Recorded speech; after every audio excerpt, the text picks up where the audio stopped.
Hi, welcome back guys. This is your friend, the What If guy, back with another fanfiction. This is the first part of What If Issei unlocks Ultra Rage mode. Now before starting, please give this video a like and subscribe to the channel if you want more videos like this. Now let's get into the fanfic. 16 years ago. The world was at war, demons, angels, and the fallen fought over something no one would speak of openly. Miguel warned Lord Gremory to stay away, insisting that everyone knew Gremory could not have the human. Lord Gremory laughed and argued that since the child was of his kind, he could do as he pleased. An angel called to Miguel from a distance to report that they had found the human in a cabin near the river. Lord Gremory saw Miguel, smiled, thanked him, and then vanished. Miguel scolded the angel harshly for revealing their plans in front of demons or fallen. The angel apologized, embarrassed. Miguel worried aloud about how their father would react if he learned what had happened. Then Miguel disappeared. Shortly after, the fallen angel Cocobile appeared, commenting with a dark amusement that the human was hiding near the river. Then he too vanished. In a cabin, a man with black hair and a beard, his clothes torn and arms scratched, had just finished fighting off a demon. Issei checked on his wife and son and asked Maya if she was all right. Maya, a woman in her 20s with light brown hair and red eyes, replied that she was and looked down at the child in her arms. Issei asked about Bai and whether the baby had been harmed. Maya reassured Issei that Bai was fine and stroked the child's head. Issei urged that they needed to escape because it was not safe to stay. Maya asked where they could go, saying they had no allies and that everyone was searching for Bai. Issei argued that everyone was after Bai to capture him and that they had to reunite with Doi, Bi, and Issei. Maya grew angry at the suggestion that they would endanger Issei and refused to involve her nephew. Issei insisted that those allies were their only hope, but Maya stood firm, refusing to drag others into the danger. A magical circle opened and Lord Gremory arrived with his demons. Lord Gremory greeted Issei and Maya and congratulated them on their baby, then declared that it was time for the child to go to the underworld. Issei moved to stop him, but Lord Gremory, faster, struck Issei and left him winded on the floor. The red-haired Lord Gremory told Issei not to struggle and then approached Maya, urging her not to make the situation harder and claiming it was best for both of them. Maya reacted with a desperate, powerful cry that caused a tremor in the area and forced Lord Gremory and his demons to stagger and fall back. Maya then hurried to Issei and was told by him to take their son and run, to protect the child. Issei cried out in pain as the struggle continued. In a sudden, dramatic moment, a spear struck Issei and he was knocked down. Cocobile stood nearby with a grim smile and suggested that Issei's last wish be granted. Terrified but determined, Maya gathered Bai and fled. She ran into the nearby forest and found refuge in a cave. Inside the cave, she sat and soothed her crying baby, stroking his head and promising that she would protect him, then kissed his forehead. Present day. It was another ordinary morning at the Hyudo residence. As usual, the protagonist, known for his mischievous nature, was sleeping. When he woke and found the house empty, he thought it strange because he was used to seeing Rias or Aquino, but he did not pay it much attention. He showered, put on his Ku Academy uniform, and went downstairs hoping to find someone, but the house was still empty. He noticed a note on the table from Rias saying they had gone early to Ku Academy for some matters, that breakfast was in the kitchen, and that Rias would see him later. He sighed, ate, grabbed his backpack, and headed to the academy. At the clubroom, everyone turned to look at him with surprised expressions. Rias greeted him with nervous laughter and explained that they had been busy and asked him to go to class. Issei replied that he had come because he had not seen them that morning. He left the club feeling that their behavior had been odd. Once Issei was gone, the club members resumed their hushed conversation. Aquino asked if they thought he had noticed. Rias said she needed him to remain unaware. Asia asked if everything would be ready for Saturday, and Rias hoped it would be, reiterating that no one should tell Issei anything. Everyone agreed. A glowing magic circle appeared in the middle of the clubroom, and an unfamiliar young man stepped out. He had blonde hair, red eyes, black pants with a purple belt, and a sleeveless black shirt. He was about Issei's height. The club instantly went into fighting stances. Rayon introduced himself and greeted Rias Gremory. Aquino asked what he was seeking. Rayon answered that he was not looking for things but for a person, Hayudo Issei. Kaneko asked why he sought their senior, but Rayon replied in a menacing tone that it was not something they needed to know. Zenobia asked Rias what they should do. Rias ordered them to attack. They charged, but Rayon had anticipated it and cast a spell that immobilized everyone except himself. Rias demanded to know what he was doing. Rayon said that if he revealed everything he would have to eliminate Issei, and he placed his hand on Rias's cheek to emphasize his point, suggesting Rias would not want Issei to suffer. Asia insisted that Issei would come and stop him, but Rayon only smiled and challenged that assumption. Kiba declared his friend was strong and would rescue them, but Rayon warned him to think twice and then sent a spell that rendered the club members unconscious. He muttered that they would see what Issei Hayudo was capable of. The day passed. Issei went about his routine, still noticing that he had not seen Rias and the others. When he finished and returned home expecting to be welcomed by his friends, he found a surprising scene. Rias, Aquino, Asia, Kaneko, Irina, and Zenobia were gathered around Rayon, giving him attention. Issei, angry and confused, demanded to know what was happening. Rayon smiled and introduced himself to Issei as if they were meeting for the first time. Issei asked who he was and what he had done to the girls. Rayon claimed he had not done anything to them. He said they had chosen to be with someone else. Rayon stepped closer to Rias, took her hand, and drew her in a way that made clear he had her attention. This display angered Issei, who moved to strike Rayon. Rias then ordered Kiba and Zenobia to stop him. Kiba and Zenobia used their weapons and abilities against Issei, and he was struck down, badly hurt and left on the floor. He tried to get up, struggling, insisting that he was their friend and companion. Kiba declared that his only friend now was Rayon. Zenobia laughed at the idea that Issei mattered to anyone there. Rayon suggested that, since Rias had power in that place, she could decide Issei's fate. Rias agreed that they would teach him a lesson. They all turned their powers on Issei, inflicting more injuries and making it difficult for him to flee. With the last of his strength, Issei managed to stagger to his feet and begin to run. Kiba used the Academy's announcement system to call for anyone at Ku Academy who wished to support Rias and opposed Issei to come and confront him. Issei, the brown-haired youth, ran through the streets, trying to escape from those who had once been his friends. A small gem appeared in his hand as the voice of Draig echoed in his mind, confirming that he was not alone. Draig told Issei that he was there and reminded him that they were partners. Issei stopped in the middle of the road, crying and asking why this had happened to him. Draig said he did not know, but insisted that Issei was not alone. Issei wiped his tears and thanked Draig. Shouts rose behind him.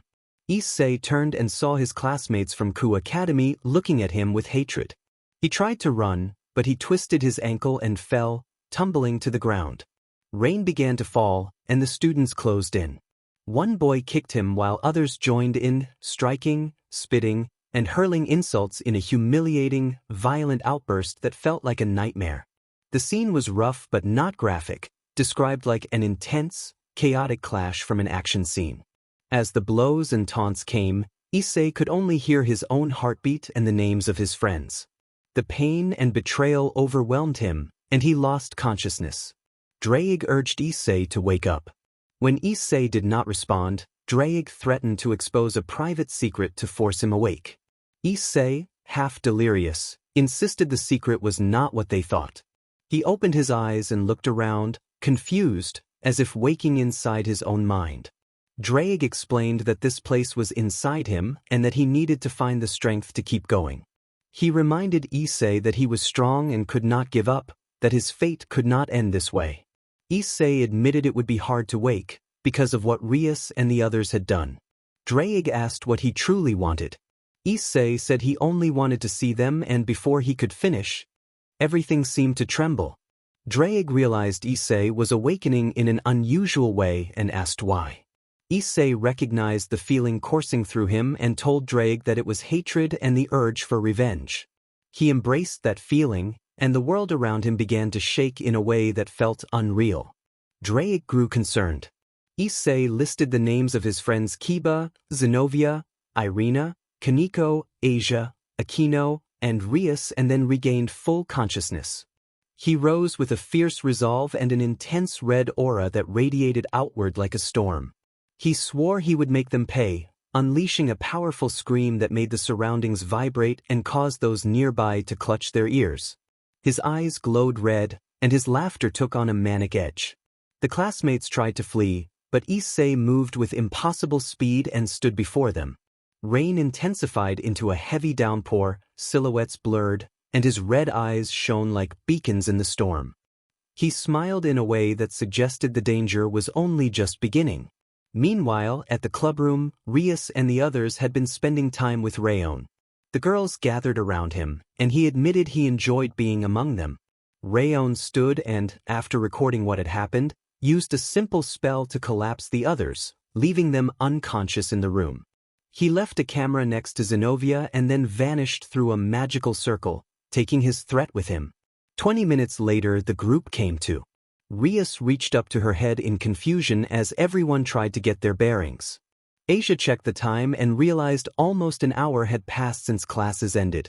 They noticed the camera and, uncertain at first, decided to see what it contained. Zenobia played the video. On the screen, their own faces showed them acting affectionately toward Rayon and appearing to turn against Issei. The footage made them recoil in horror and disbelief. Rias burst into tears, distraught over Issei and calling his name in anguish. Aquino could not believe they had done such a thing and felt guilty. Asia sank to her knees, crying that she had promised she would never abandon Issei. Kaneko pleaded for forgiveness, fighting back tears. Zenobia, stunned, insisted that this could not be true. Irina prayed, asking mercy and that Issei would be safe. Kiba stood shocked and overwhelmed by the betrayal he believed he had committed. They were left reeling, each grappling with the image of themselves on the tape and the possibility that what they had been shown was not the whole truth. Issei stood amid a ruin plaza. Bodies lay scattered, and the scene was stained with crimson, but it felt more like a surreal tableau from an action sequence than a gruesome reality. His clothes were marked and his hands were stained, but he had returned to himself. The red glare and oppressive aura had faded. He left the scene and sat on a bench in a nearby park. Drake appeared in Issei's thoughts, astonished that Issei had accomplished so much. A gem shimmered in Issei's hand, and Drake admitted that he thought Issei may have gone too far. Issei asked if Drake opposed him, and Drake stammered that he did not mean to be hostile, only surprised and nervous. Issei pressed him, sensing dishonesty. Drake grew flustered and insisted nothing was wrong before the gem faded, and he fell silent. Issei wondered why Drake seemed so frightened. He glanced at his hand and then thought of the others. Kiba, Zenobia, Irina. Anger rose inside him. Kaneko, Asia, Aquino. His aura began to shift again. Thoughts of Rias swelled until his eyes flashed red for a moment, and he whispered that he would make them pay. He calmed himself and steadied his emotions. A magical circle opened and Surzex appeared, sitting beside Issei. Surzex greeted Issei and explained that he had learned Issei had killed several humans. Issei asked how Surzex had found out, and Surzex said the Gremory mansion monitored events with cameras. Surzex wanted to know Issei's motive, unable to believe Issei would do such a thing. Issei sighed and recounted everything that had happened with Rias and the others. Surzex listened, stunned by the betrayal Issei described. Surzex could not fathom why Rias would turn on him. Issei said he did not know, and that he had offered loyalty and friendship before being hurt. Tears welled and his aura began to resurface. Surzex asked if Issei was all right. Issei answered that they had used him for his power, had hurt him, and had tried to kill him, and that he intended to take revenge. His voice grew somber and his eyes darkened, shocking Surzex. Surzex extended a hand and assured Issei that he would help him find vengeance. Issei smiled faintly and thanked him, addressing Surzex as an older brother figure. Surzex seemed pleased and rose, saying it was time to return to the underworld and bidding farewell as he disappeared. Alone again, Issei vowed that Rias's time would come in due course. He stood and walked home. At the Hyudo residence, Rias sat on the couch drinking tea Akino had prepared, anxious about Issei. Akino tried to comfort her. Asia remained mostly silent, hoping Issei would return. Kaneko sat on the floor, tracing circles and clinging to hope. Irina prayed and cried, while Zenobia comforted her. Kiba leaned against a wall with his head down. Rias asked why they had done what they had done, insisting she would never betray Issei. Akino urged calm and said she could not explain their actions. The only thing she hoped for was Issei's return. Rias asked Kaneko for her thoughts, and Kaneko could only say she did not know. Akino turned to Asia and asked her opinion. Asia said the name Rayon, which surprised everyone. Asia suggested that perhaps that boy had done something to them to make them harm Issei. Rias recalled a boy who had cast a spell to freeze them, and Kaneko summarized that Rayon might have forced them into attacking Issei. Asia nodded through tears. Someone opened the door, and everyone gasped to see Issei standing there, stained with marks from the earlier conflict. Rias brightened at the sight of him, and the others called his name with relief. Kiba approached and put a hand on Issei's shoulder in concern, but Issei reacted sharply. He gripped Kiba's hand with an overwhelming force, causing Kiba to cry out that he was hurt. Everyone was stunned by the sudden display of strength. Issei released Kiba, who fell to his knees. Rias asked why he had done that, and Issei fixed her with a cold look that revealed anger and hatred she had never seen before.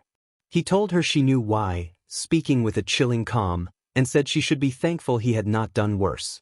He walked to his room. The others rushed to Kiba's side. When Rias asked if Kiba was all right, he managed to say that he was fine. Asia moved to tend to him. The group exchanged worried glances as Akino and the rest struggled to reconcile the boy they knew with the one who had returned. Kaneko trembled, saying this was not the Issei she knew. Rias remained haunted by the look in his eyes and blamed herself and the others for failing to stop Rayon. She admitted she had no idea what to do about Issei. Akino went toward the stairs, and Rias asked where she was going. Akino said she was going to speak with Issei because she did not want to lose the boy she loved. Rias reminded Akino that Issei belonged to her too, and a tense, jealous aura passed between them as they prepared to face Issei together. Rias reacted angrily. Akino made a sharp comment while releasing her aura. Asia surprised everyone by speaking firmly and asking them to calm down. Rias apologized, and Akino apologized as well. Asia then asked who would talk to Issei. Rias and Akino exchanged glances and both volunteered. Kiba thought it was better than them fighting, then looked at Asia and thanked her, noting that he already felt better.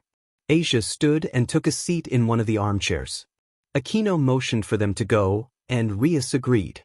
The two girls went upstairs and then to Issei's room.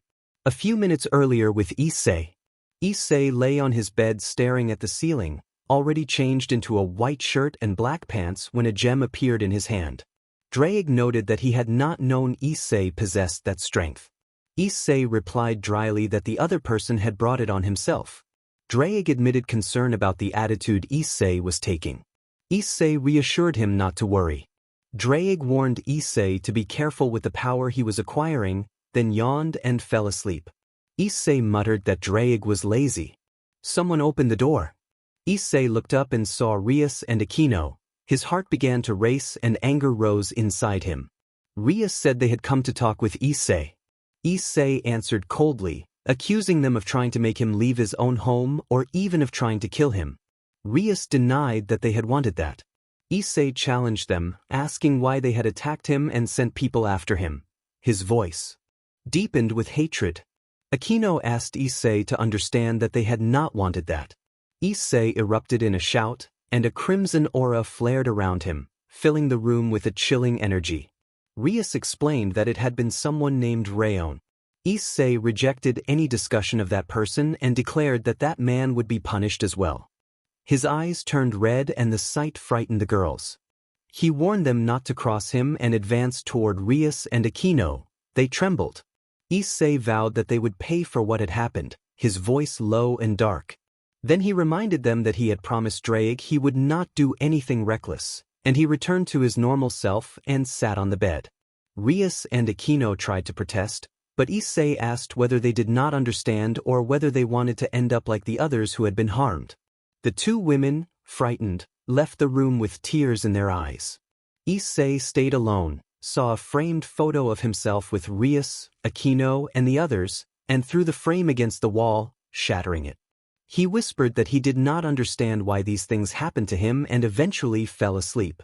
The next day, Issei woke, grabbed a towel, and headed for the bathroom.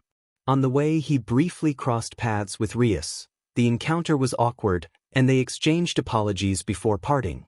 Issei warned her not to cross the line and continued to the bathroom. Rias wondered silently whether he would forgive them, noting that his earlier attitude had been like the Issei she once knew. While Rias went downstairs to prepare breakfast, Issei stood in the shower thinking about what had happened and wondering what had come over him. After dressing in his uniform, he went downstairs and found everyone at the table. He told himself to hold back and took a seat. Rias and Aquino served breakfast and sat on either side of him, and he sighed quietly. The meal was tense. Everyone was nervous about what Issei might do. After he finished, Issei stood, took his plate to the kitchen to wash it, grabbed his backpack, and left. Asia expressed disbelief that Issei had become so cold. Rias reminded the others that they had not seen how he had been the night before.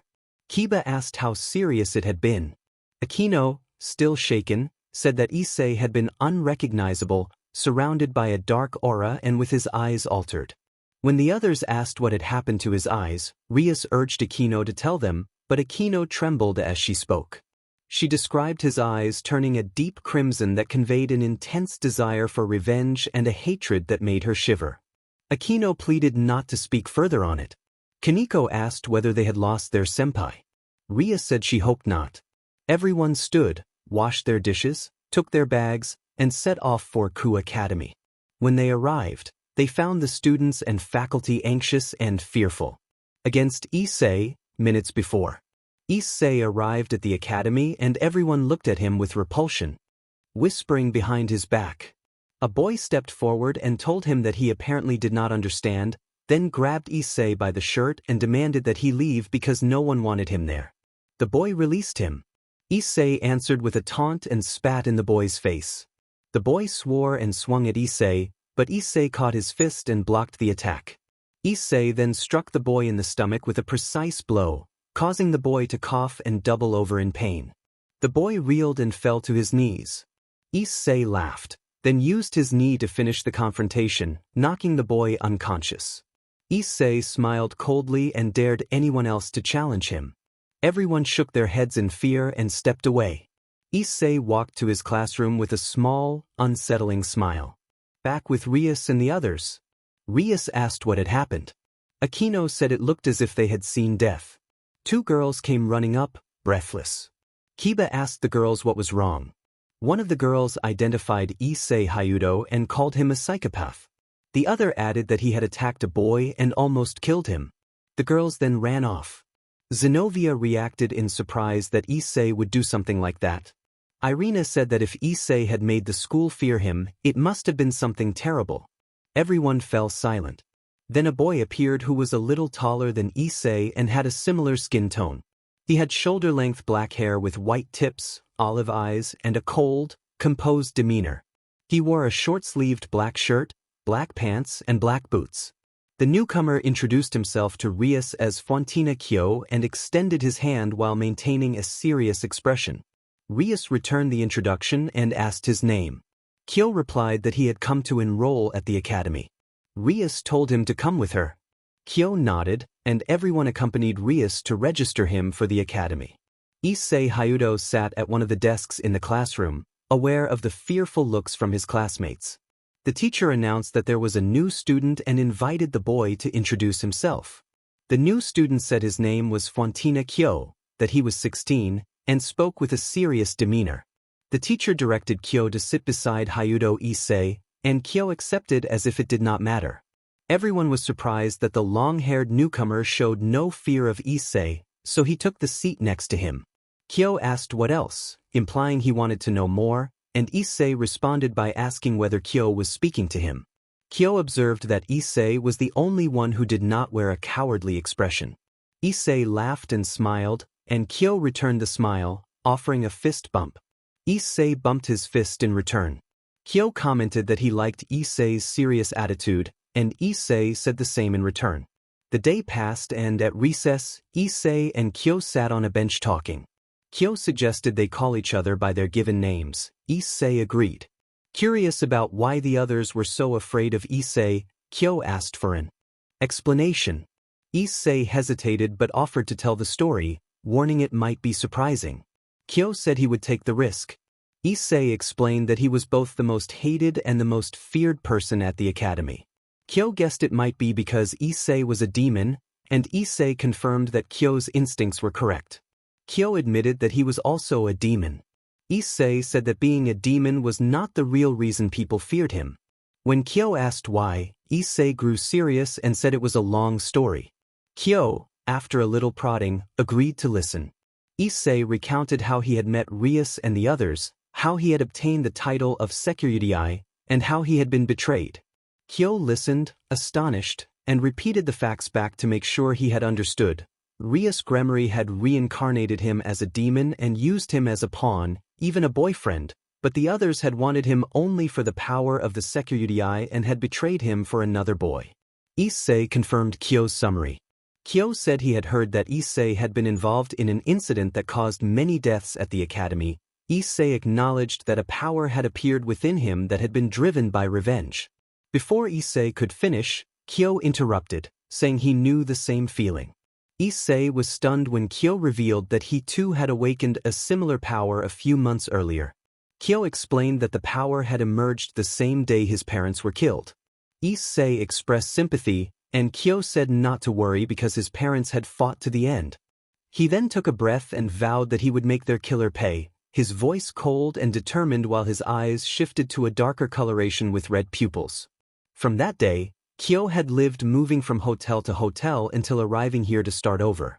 A silence settled between them, and Issei, somewhat awkwardly, invited Kyo to move in with him.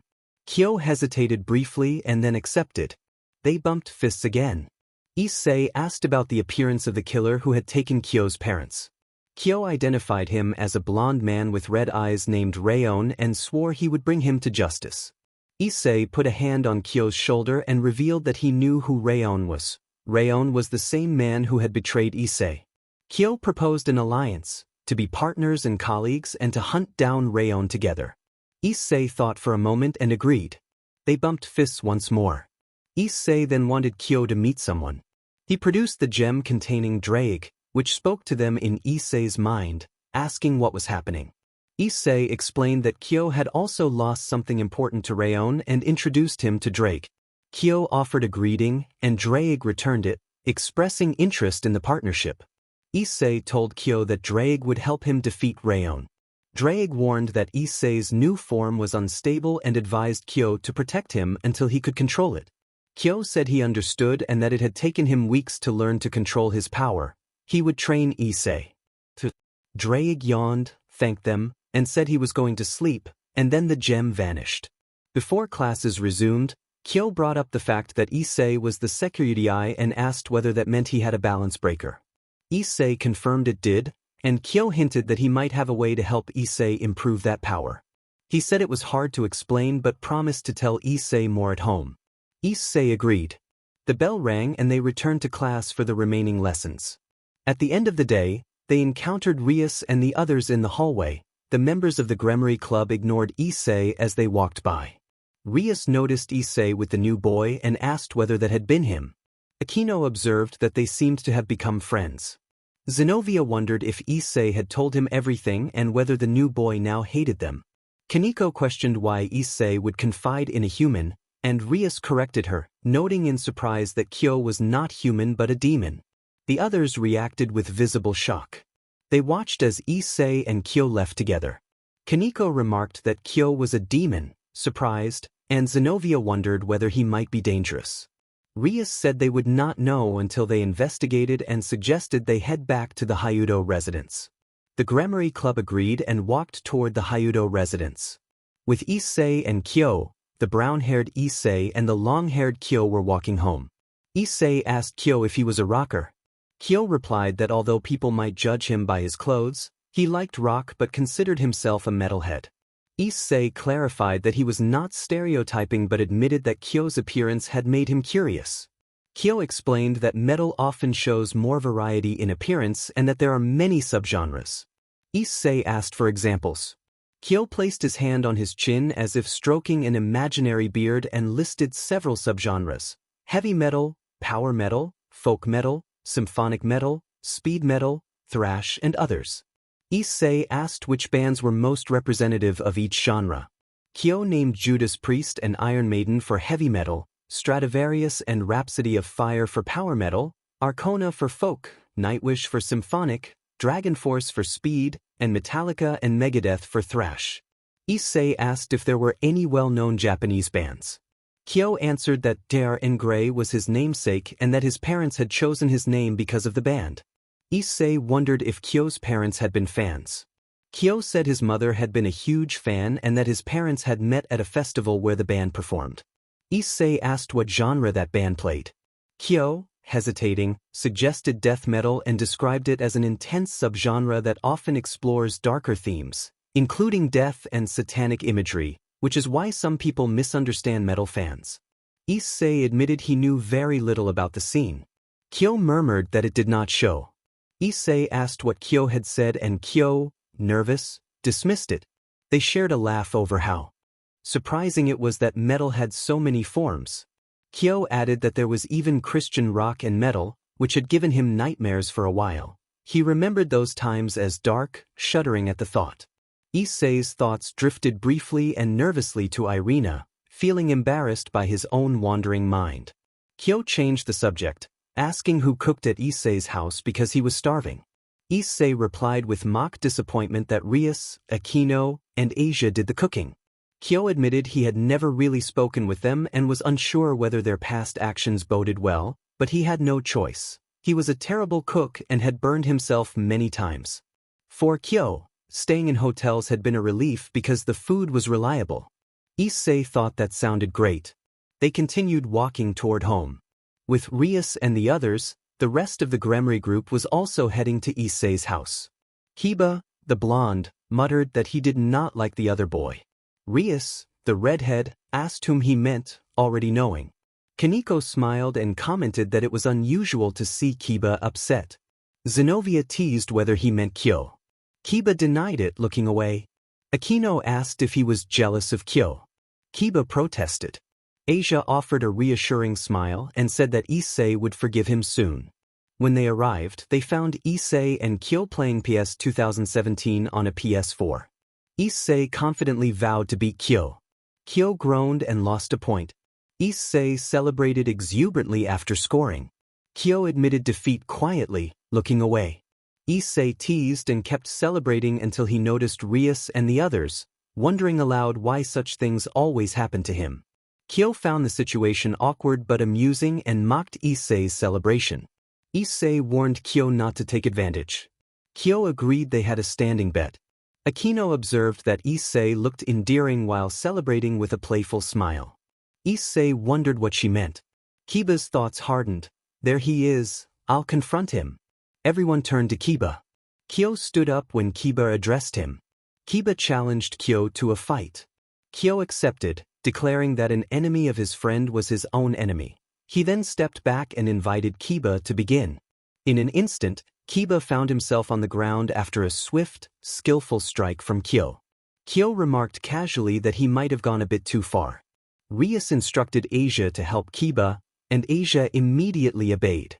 Aquino said she would go prepare the food and Rias followed her to the kitchen. Issei suggested to Kyo that they should go downstairs to the training room and offered to help Kyo with his power. Kyo agreed, and the two headed to the training room together. Irina was surprised that Kyo would help Issei with his power. Zenobia noted that he had defeated Kiba with a single blow. Kaneko, trembling slightly, admitted that the boy was intimidating. Once again Issei and Kyo were in the training room. Issei asked Kyo to explain how to control his power with the balance breaker. Kyo asked about the level of Issei's shout. Issei did not understand the question. Kyo explained that the higher and sharper the pitch, the more intense the attack tended to be. When Issei asked how Kyo could tell his level, Kyo described a simple scale of do, re, mi, fa, so, la, ti. Issei tried to produce his highest scream. He let out a very high, sustained shout. Kyo felt sharp discomfort in his ears, and the Gremory household experienced a brief tremor. Kyo assessed that Issei's shout was on the re level, insufficient against stronger opponents and mostly only a distraction. Issei asked what Kyo's own level was. Kyo replied that his was around fa, but that it was unstable and required control. Kyo demonstrated by producing a loud, unstable shout that caused Issei noticeable pain in his body, a far stronger pressure and a more powerful tremor. Kyo warned again that it was unstable. Issei apologized for asking him to show it off. Kyo told him that he needed to reach at least a mi level to use the balance breaker effectively. When Issei asked how to achieve that, Kyo admitted he had learned the hard way through pain, but that it could also be trained like a singer ascending a scale. He recommended practice, preferably in a forest or similar open area, because the house could not withstand much more of those shouts. Issei agreed to train. Akino appeared at the entrance to the training room, visibly nervous, and announced that dinner was ready. The group moved to the dining room and sat, watching the two trainees with concern. Rias asked about Kyo. Kyo responded coldly that he lived there. The others reacted in surprise. Rias told Issei he had not mentioned there would be a new housemate. Issei replied in a somber voice that he should have. Kiba demanded what Kyo's plans were. Kyo answered that Issei had offered him a place to stay and he had accepted. Rias remarked that they had never had such complications before. Issei flared for a moment, his aura appearing and his eyes changing color as he said he had warned them not to replace him. Kyo told him to calm down and reminded him that they would first defeat the problem they were facing, and only after that would Issei decide how to proceed. Issei returned to his normal state.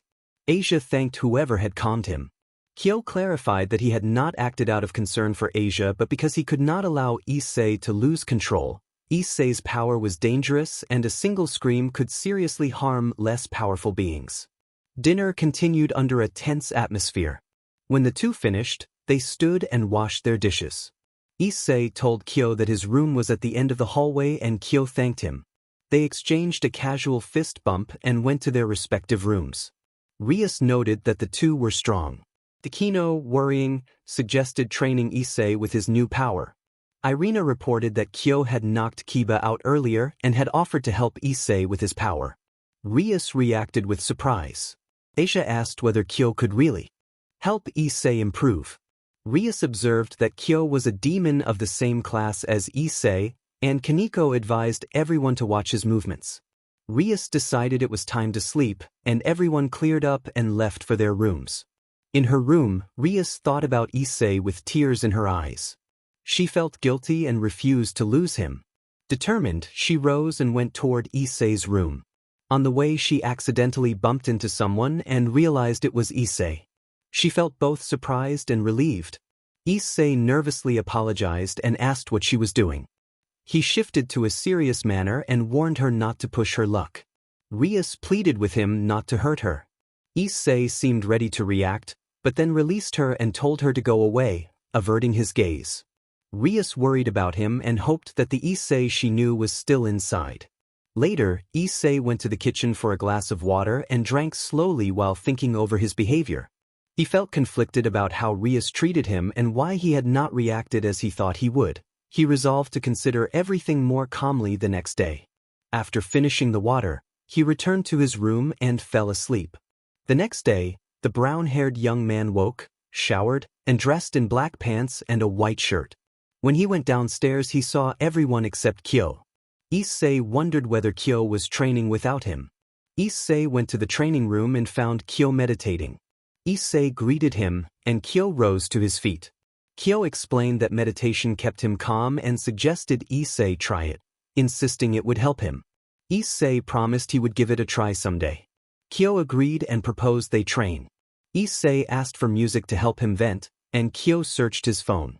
Kyo offered a dark, unsettling song and warned Issei not to be frightened, Issei insisted he needed the release. Kyo cautioned him again, and Issei reassured him. Kyo played the track and they began to spar, exchanging blows and evasive maneuvers in a fast, anime-style duel without graphic detail. While the boys trained, Rias, Aquino, and Asia prepared the meal, and Zenobia, Kaneko, Irina, and Kiba watched television. The music coming from the training room was eerie and haunting, filled with mournful tones that left everyone unsettled. The melody suggested a tragic past without specifics, and the atmosphere grew tense. Feeling frightened, Kiba and Kaneko clung to each other, Zenobia and Irina did the same, and Rias, Aquino, and Asia trembled together.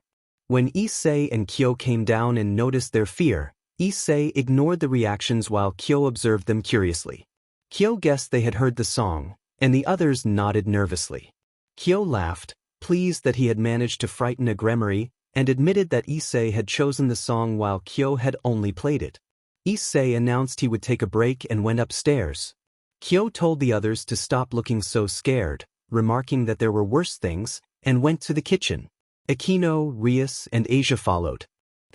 Aquino addressed Kyo nervously, and Kyo regarded them with a cool expression as he sipped a glass of water. When Aquino corrected herself to a more respectful tone, Kyo pointed out that he was a year younger than Issei, leaving Aquino unsure of what to say. Rias invited Kyo to sit, and he took a seat at the table while the girls arranged themselves opposite him. Rias said they needed to talk about Issei.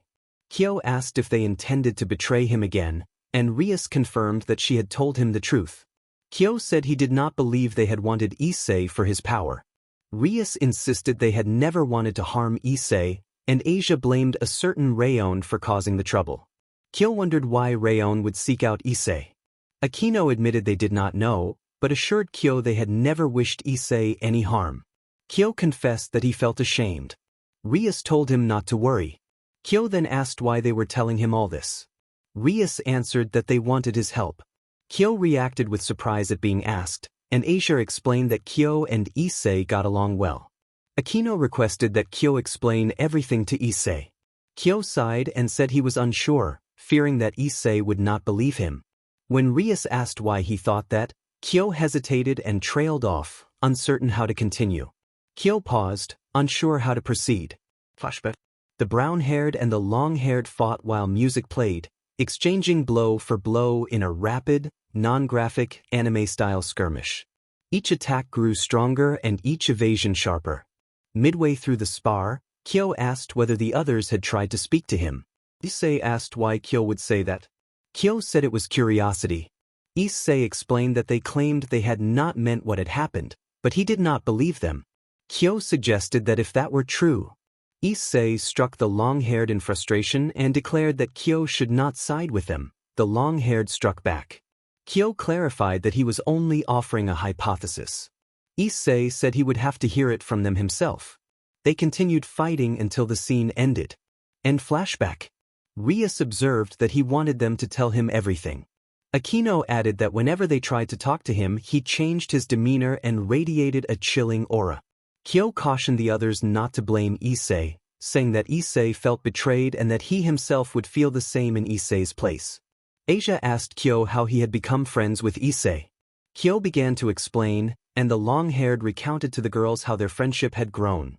Kaneko, Irina, Zenobia, and Kiba also listened. Rias asked what Rayon had done to him. Kyo lowered his gaze and revealed that Rayon had killed his parents.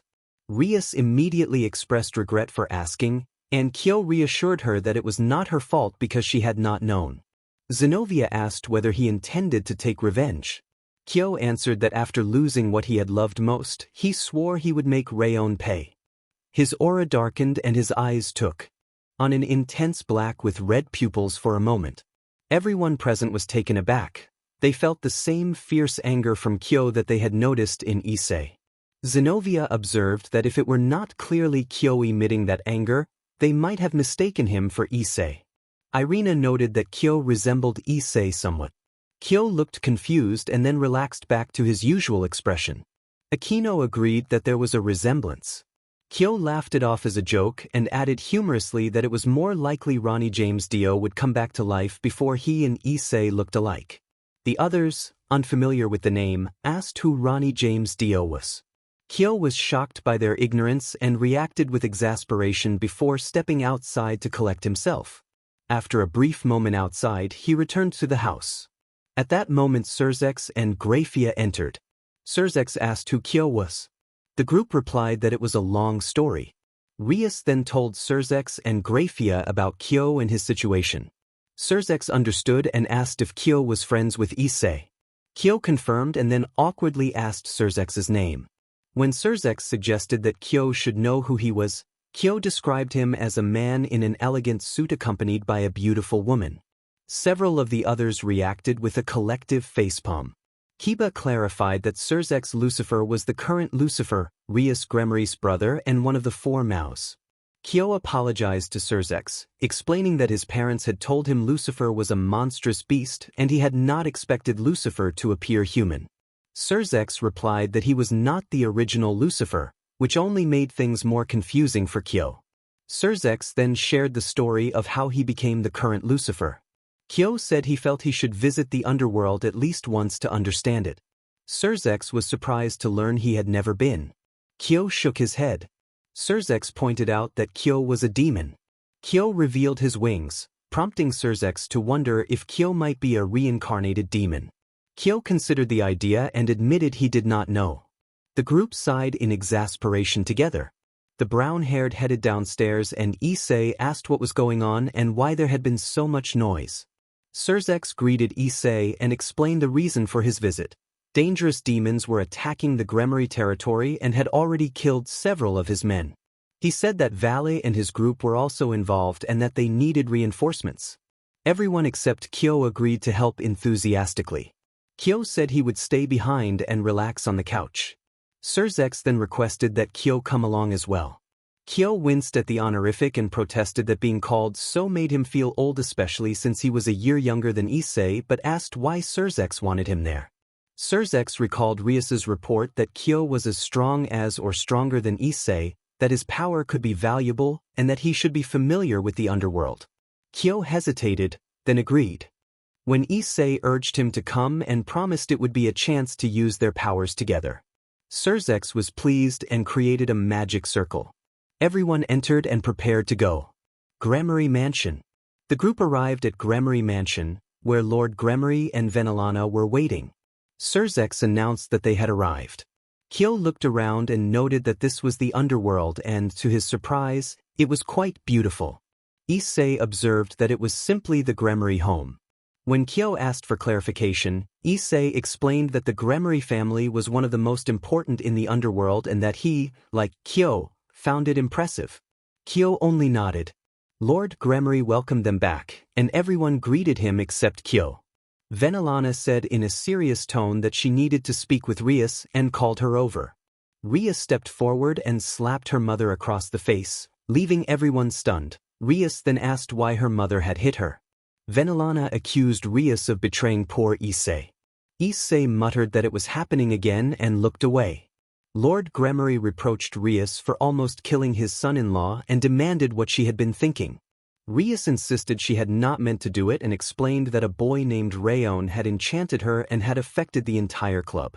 Issei wondered if that was what had happened. Lord Gremory apologized to Issei for their daughter's actions and hoped he did not hate them. Issei noticed Rias looking at him with tears in her eyes. Surzex said they could discuss it later because they were under attack. Suddenly, bright flashes of energy erupted nearby, signaling an assault. Rias urged everyone to move quickly. The others responded and charged toward the source of the disturbance, but before they ran, Kyo and Lord Gremory exchanged a look. Kyo felt he had seen that person before, and Lord Gremory had the strange impression that he knew the boy. They departed, leaving Lord Gremory, Venelana, Surzex, and Graphia behind. With Valley and his group, Platinum and his team were being attacked by cloaked demons whose hoods hid everything but their manic smiles. Demon 1 demanded to know where Lord Gremory was.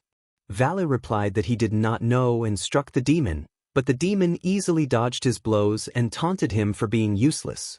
Valley raged and launched a flurry of strikes, but they had no effect. Valley activated his balance breaker and the platinum armor appeared as he and the demon clashed. It was strange how Valley's attacks could not even scratch the enemy. Demon 1 dismissed his power as insignificant. Albion warned that they had to expel the overwhelming force, that it was too much for them. Valley, surprised, asked how. Albion admitted uncertainty. These demons did not seem normal. The platinum began to purge the power through his wings. The demon sneered at the attempt. Before Valley could react, the demon struck, breaking his armor and sending him flying several meters. Kuroka rushed to Valley's aid but was struck from behind and fell to the ground. Another demon with a feminine voice warned that it was unwise to intervene. Biko and Arthur charged, only to be attacked by 2 other demons. Lu Fei vowed not to forgive them and rushed forward, but she was seized by another demon. One of the demons picked up Arthur and asked what they should do with the prisoners. Another suggested taking Biko to their boss, but Demon 1 reminded them that their quarry was Gremory and taking prisoners would be a waste. One of the captors proposed they have some fun with the prisoners. Lu Fei struggled and demanded to be released. A different demon complained that she had started the fight and knocked Lu Fei unconscious. Demon 1 approached the fallen Valley and remarked that it was a shame his rival had died. Valley coughed and, faint, indicated that Hyudo Issei had died. Demon 1 mocked him as weak, then prepared to strike Valley again. The demon's fist was about to land when an unexpected attack forced him back. The demon spun and saw Rias and the others arriving, and the remaining demons drew closer, each holding a member of Valley's team. One demon noted that they now had company and another said it would be entertaining. A demon commented that the boy before them was not the one their boss had sent them to find, while another insisted it was Hyudo Issei. Valley, relieved to see Issei alive, fainted.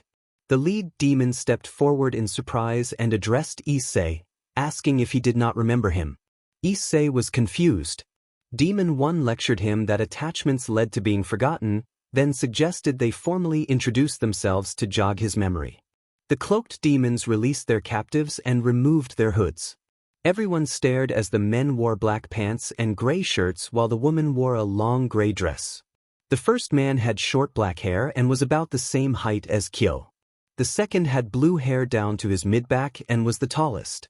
The third had white hair tied in a ponytail and matched Issei's height. The woman had black hair to her waist and a figure resembling Rias, slightly shorter than Issei. All of them had red eyes and certain shared facial features. The lead man was the one speaking. Issei recognized him immediately.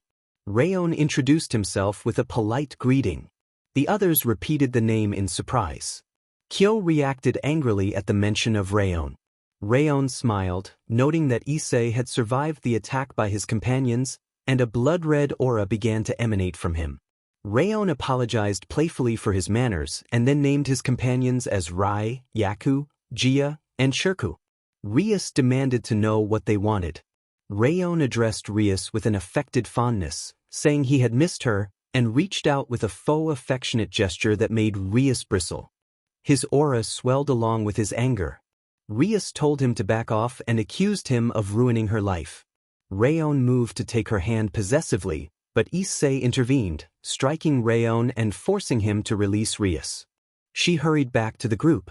The other 4 demons stepped forward to shield Rayon and taunted Issei and the others. Rai warned him not to get clever, Jia mocked his strength, Shirku teased him with a flirtatious sneer, and Yaku asked Rayon for orders. Rayon spat blood and screamed for them to finish the others. The 4 unleashed a powerful, malignant aura and surged at Issei, trying to separate him from the rest of the group.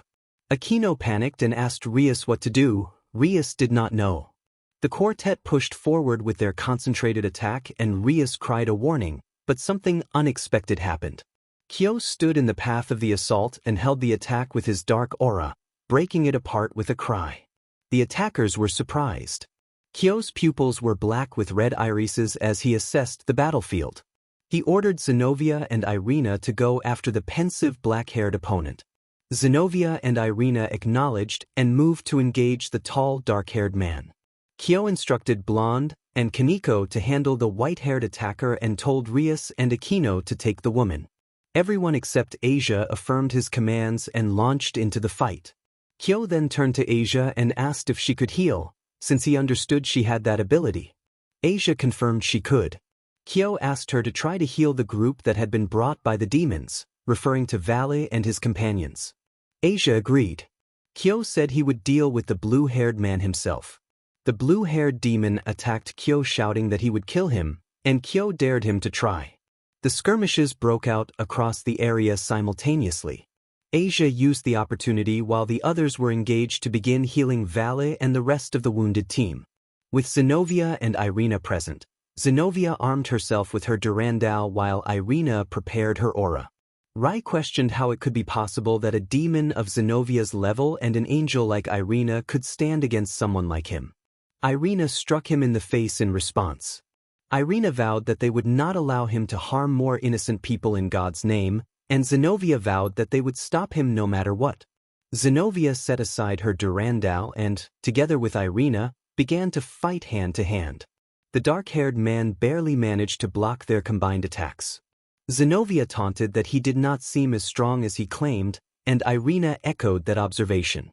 Rai insisted that it was impossible for them to match him, but Irina and Zenobia affirmed they would do everything they could. The two women launched a coordinated assault, landing a decisive blow that caused the dark-haired man to cry out and fall to the ground. Zenobia and Irina exchanged brief, approving remarks about the effectiveness of their strike. Against Kiba and Kaneko, the blonde and the Nikomata faced the white-haired combatant Gia. Gia mocked their effort, and Kiba and Kaneko exchanged a look and a smile before launching an attack of small aura bursts. Gia dodged, but Kaneko landed a surprising kick to his face, and Kiba's blade struck Gia in the torso, forcing him to stagger and cough. Kiba allowed himself a moment of relief, but Gia grabbed him by the throat and proclaimed that the fight would end only when he said so. Gia placed a hand on Kiba's shoulder and unleashed a surge of aura that caused an explosion, forcing Kiba to recoil several meters. Kiba noticed that his sword remained lodged in Gia's torso. With a sudden motion, Gia pulled the weapon free and broke the blade, taunting Kiba in the process. Kaneko urged Kiba to show his true skill in close combat. Though doubtful at first, Kiba drew a steadying breath, clenched his fists, and engaged Gia in hand-to-hand combat. Gia acknowledged that Kiba was not bad but still lacked something, and he went to strike for Kiba's midsection. Kiba intercepted the blow, determined not to let Gia harm his family, and he began to twist Gia's arm. Gia demanded to be released, but Kiba whispered for Kaneko to act. Kaneko reappeared behind Gia and launched a powerful assault, leaving Gia unable to move. Kiba realized he was not a failure, delivered a final kick to Gia's face, and rendered him unconscious. Rias and Aquino unleashed large bursts of aura against the black-haired Shirku. Shirku sneered at Rias, implying disappointment, and Rias's aura surged and struck Shirku in the face. Rias remarked on the weakness of the attack, and Aquino told her not to take all the fun, sending bolts of lightning toward Shirku with a smile. Shirku responded with a piercing scream that caused pain in the ears of those nearby. Kyo noted offhand that it was a scream in C minor and urged everyone to ignore it and continue attacking as he returned to where Yaku was. Rias told Aquino to try to ignore Shirku's scream, and Aquino agreed. Shirku intensified the scream, attempting to force them to retreat. The closer the girls got, the harder it became to advance. Rias admitted that the scream was difficult to counter, and Aquino reminded her of who they were fighting for. United in purpose for Issei, Rias and Aquino charged and struck Shirku, knocking her to the ground. Shirku declared she would destroy them and unleashed a massive aura wave. Rias warned Aquino to be careful, and both began to contain the onslaught. Aquino observed that the aura carried an unusual energy, and then they felt it weaken. When they looked, they realized Kuroka and Lu Fei had joined, lending their aura to the effort. Kuroka credited Asia for making the support possible. Minutes earlier, Asia had been healing Vala's team and urging them to recover quickly while watching the battles unfold. Kuroka stirred awake and Lu Fei rubbed her head as if she had been struck. Asia called out to them happily and pointed out that Rias and Aquino were in trouble, asking them to go help immediately. Both Kuroka and Lu Fei rose and went to aid Rias and Aquino. Valley stirred awake as well, and Asia breathed a sigh of relief at his return to consciousness. Valley asked where the demon was, and Asia explained that the main fight was with Issei. She pointed out that Issei was in his balance breaker form and said they needed Valley's help. Valley saw Issei battling Rayon. At that moment, Valley activated his balance breaker armor and moved to the battlefield to join the confrontation alongside the others. Rayon attacked Issei, driving him away from the group. Rayon taunted that Issei was an idiot. Issei stared back with hatred and vowed that he would destroy him. The fight began as both the brown-haired Issei and the blonde Rayon released their auras. Rayon said he would enjoy this because this time he would be the one to finish Issei, smiling cruelly. Issei shouted that Rayon would die and then unleashed his full power. Rayon told him not to hold back and mocked Issei for seeming eager to rush his own death. Huge amounts of aura were poured into the clash, and each collision sparked bright flashes. The two moved from long-range energy exchanges to hand-to-hand combat. Rayon was fast, but Issei managed to keep up. Rayon remarked that Issei had become stronger since the last time they met. Issei blamed Rayon for what had happened and braced himself against Rayon's blows. Rayon lamented that Issei still was not stronger than him and then vanished from the brown-haired boy's sight. Issei tried to finish his thought, but Rayon reappeared and kicked him in the back, sending him flying about 10 meters. Rayon laughed at the blow, but the laughter did not last long. In the blink of an eye, Issei stood before him.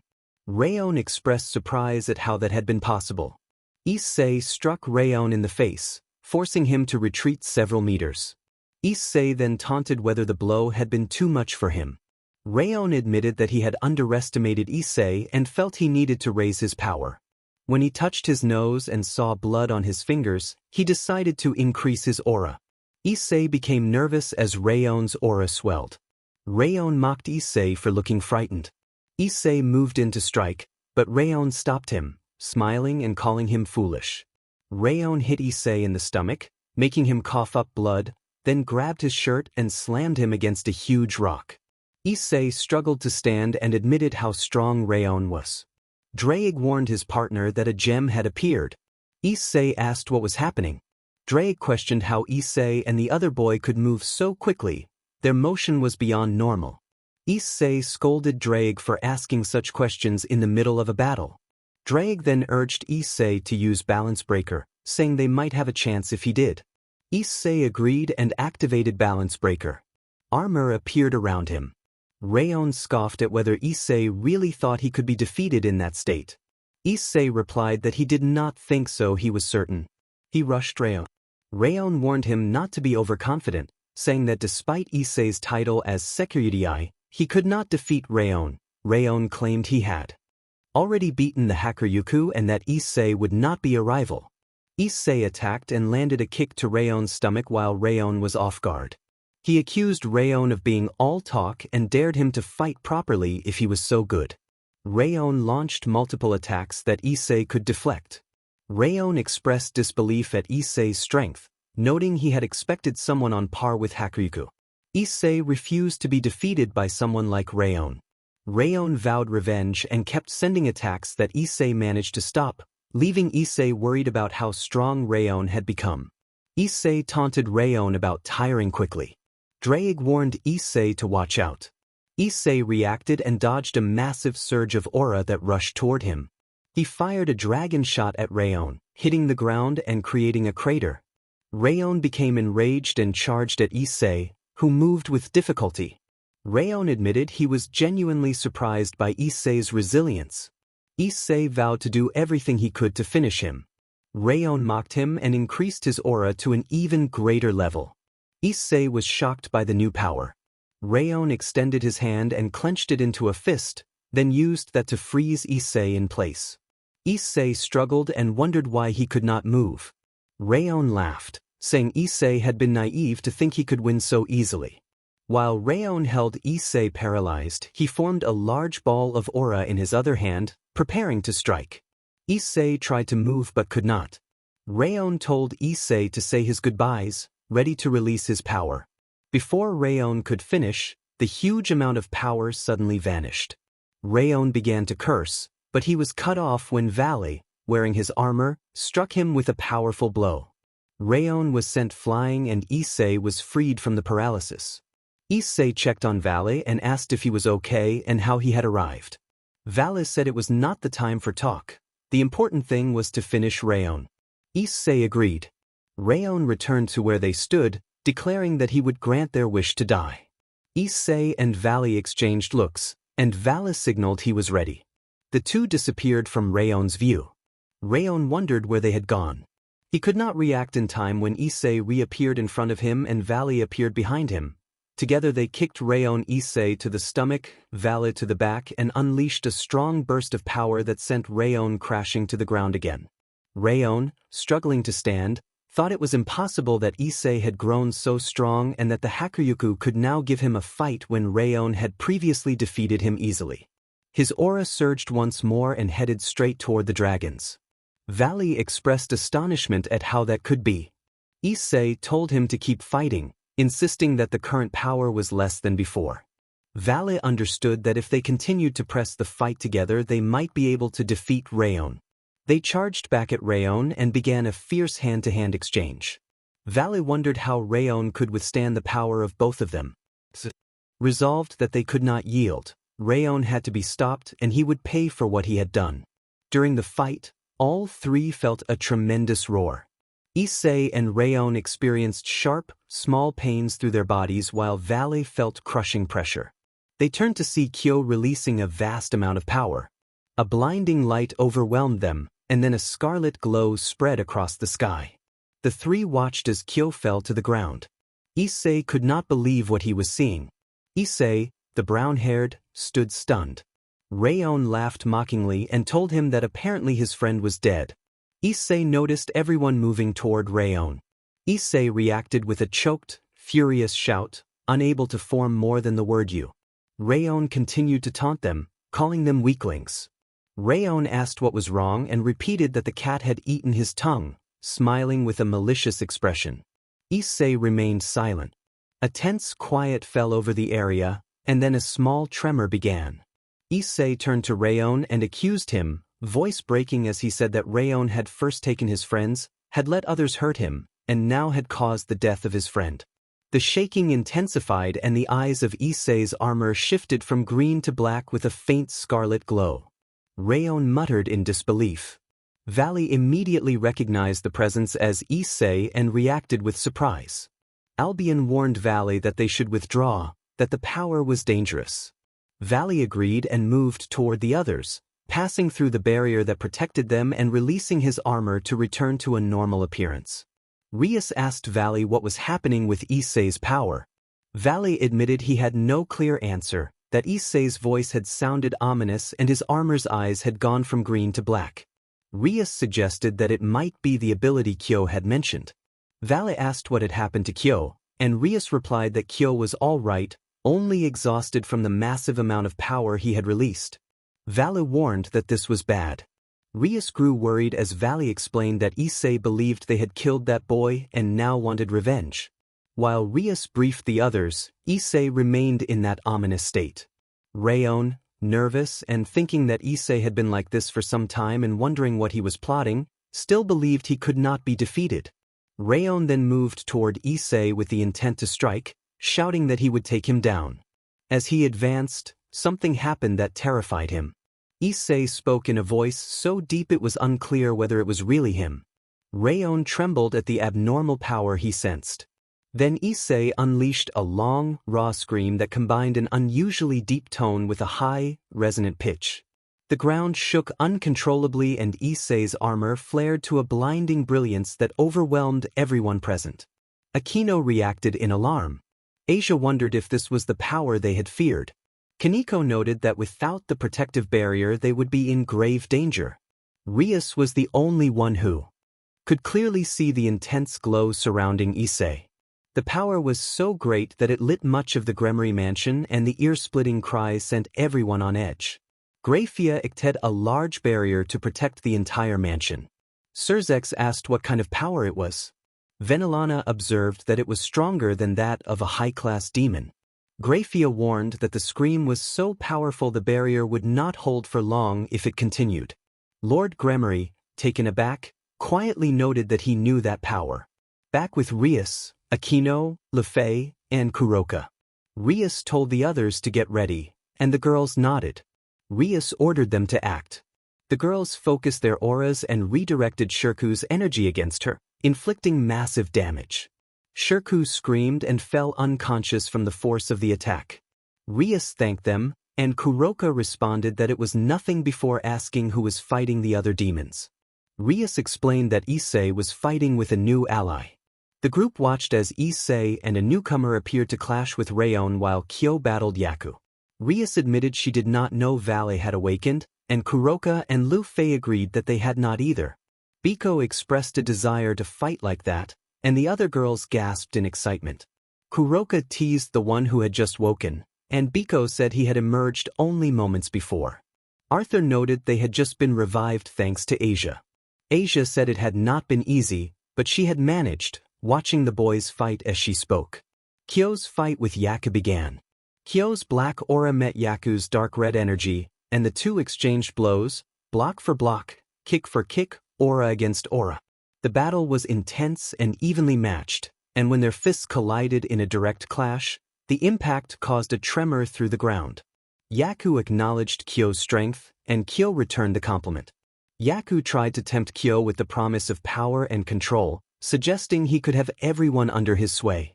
Kyo refused, stating he would never side with the person responsible for his parents' deaths. Yaku called him weak for caring about others and declared he would die as they had. Their conflict produced a shockwave that forced both to step back. Kyo heard a distant scream and identified it as Shirku's, but he told Rias and Aquino not to pay attention and to keep attacking. He then refocused on Yaku and moved in. As the exchange escalated, Yaku announced he was finished and formed a sphere of energy to strike Kyo down. Kyo managed to contain it. Yaku continued to expand the attack, making the sphere larger and more volatile, and Kyo met each increase with stoic determination.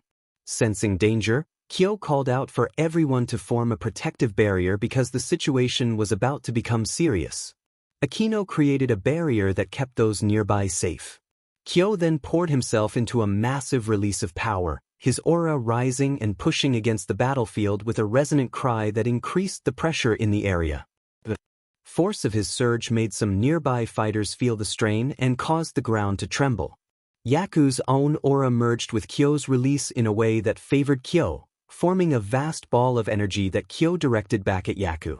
Kyo ordered Yaku to get out of his presence, and the energy struck its target. Yaku could not withstand the overwhelming force. The energy burst consumed him and he collapsed, the assault ending his presence on the field. The explosion painted the sky in a scarlet hue as the energy dissipated.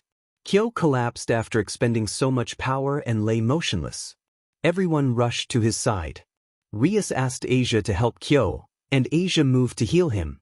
As the surroundings continued to tremble from the recent release, Kyo, still conscious for a moment, noted that Issei seemed to be forging a new power, one that felt more potent than his own.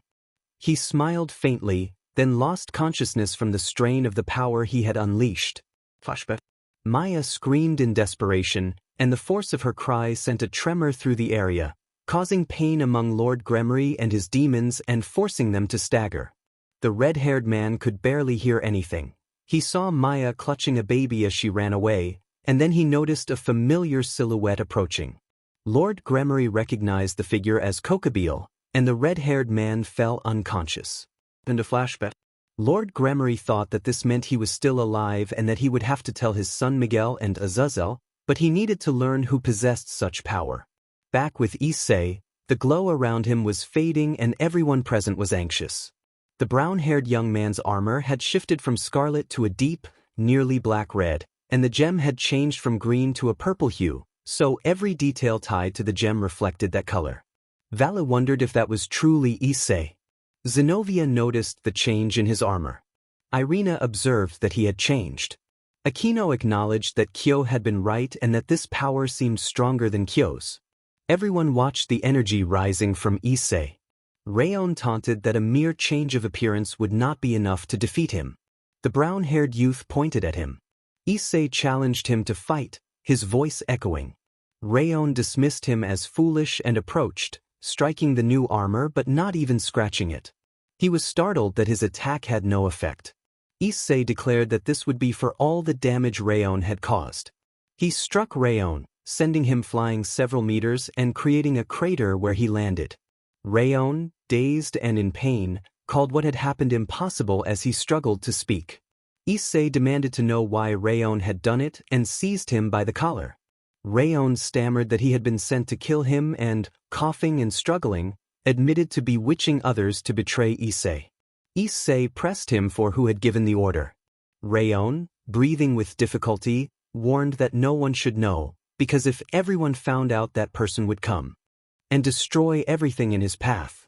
When Issei demanded the name, Rayon whispered the long-awaited name.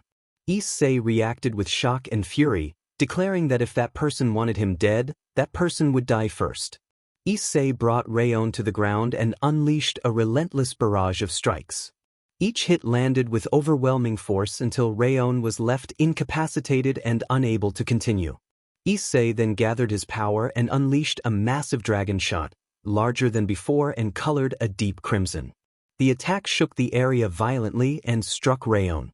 Rayon was overwhelmed by the energy and vanished in a burst of light. After the blast dissipated, the surroundings gradually settled, though significant damage remained. Exhausted and breathing heavily, Issei declared it was over. He released his armor and collapsed, fainting from the enormous output of power. Rias and Aquino rushed to his side. The other girls gathered around him, leaving the boys in charge of Kyo with Biko and Arthur. Biko remarked that, though Issei slept, he was frightening. Arthur suggested they wait while the girls checked on Hyudo. Rias knelt and took Issei's hand, acknowledging that he had succeeded and ended the threat. Aquino held his other hand and noted how impressive his power had been. Issei briefly opened his eyes, saw the girls through a blur, and apologized before slipping back into unconsciousness. Rias pleaded for him to wake, and Asia began to tend to his injuries. While the girls focused on Issei, the boys observed from a distance. Kiba commented on how impressive the power had been. Arthur admitted he would never want to face someone like that. Biko teased Valle that he might have a new rival. Valle, looking toward Kyo, thought that Issei's power meant he would have to train hard to surpass both Kyo and Issei. A magic circle appeared and Lord Gremory arrived with Venelana, Surzex, and Graphia. Lord Gremory wondered what had just happened. Rias addressed her father. Surzex asked about the massive outpouring of power, and Aquino explained that it had come from Issei. Venelana and Graphia were astonished to hear this.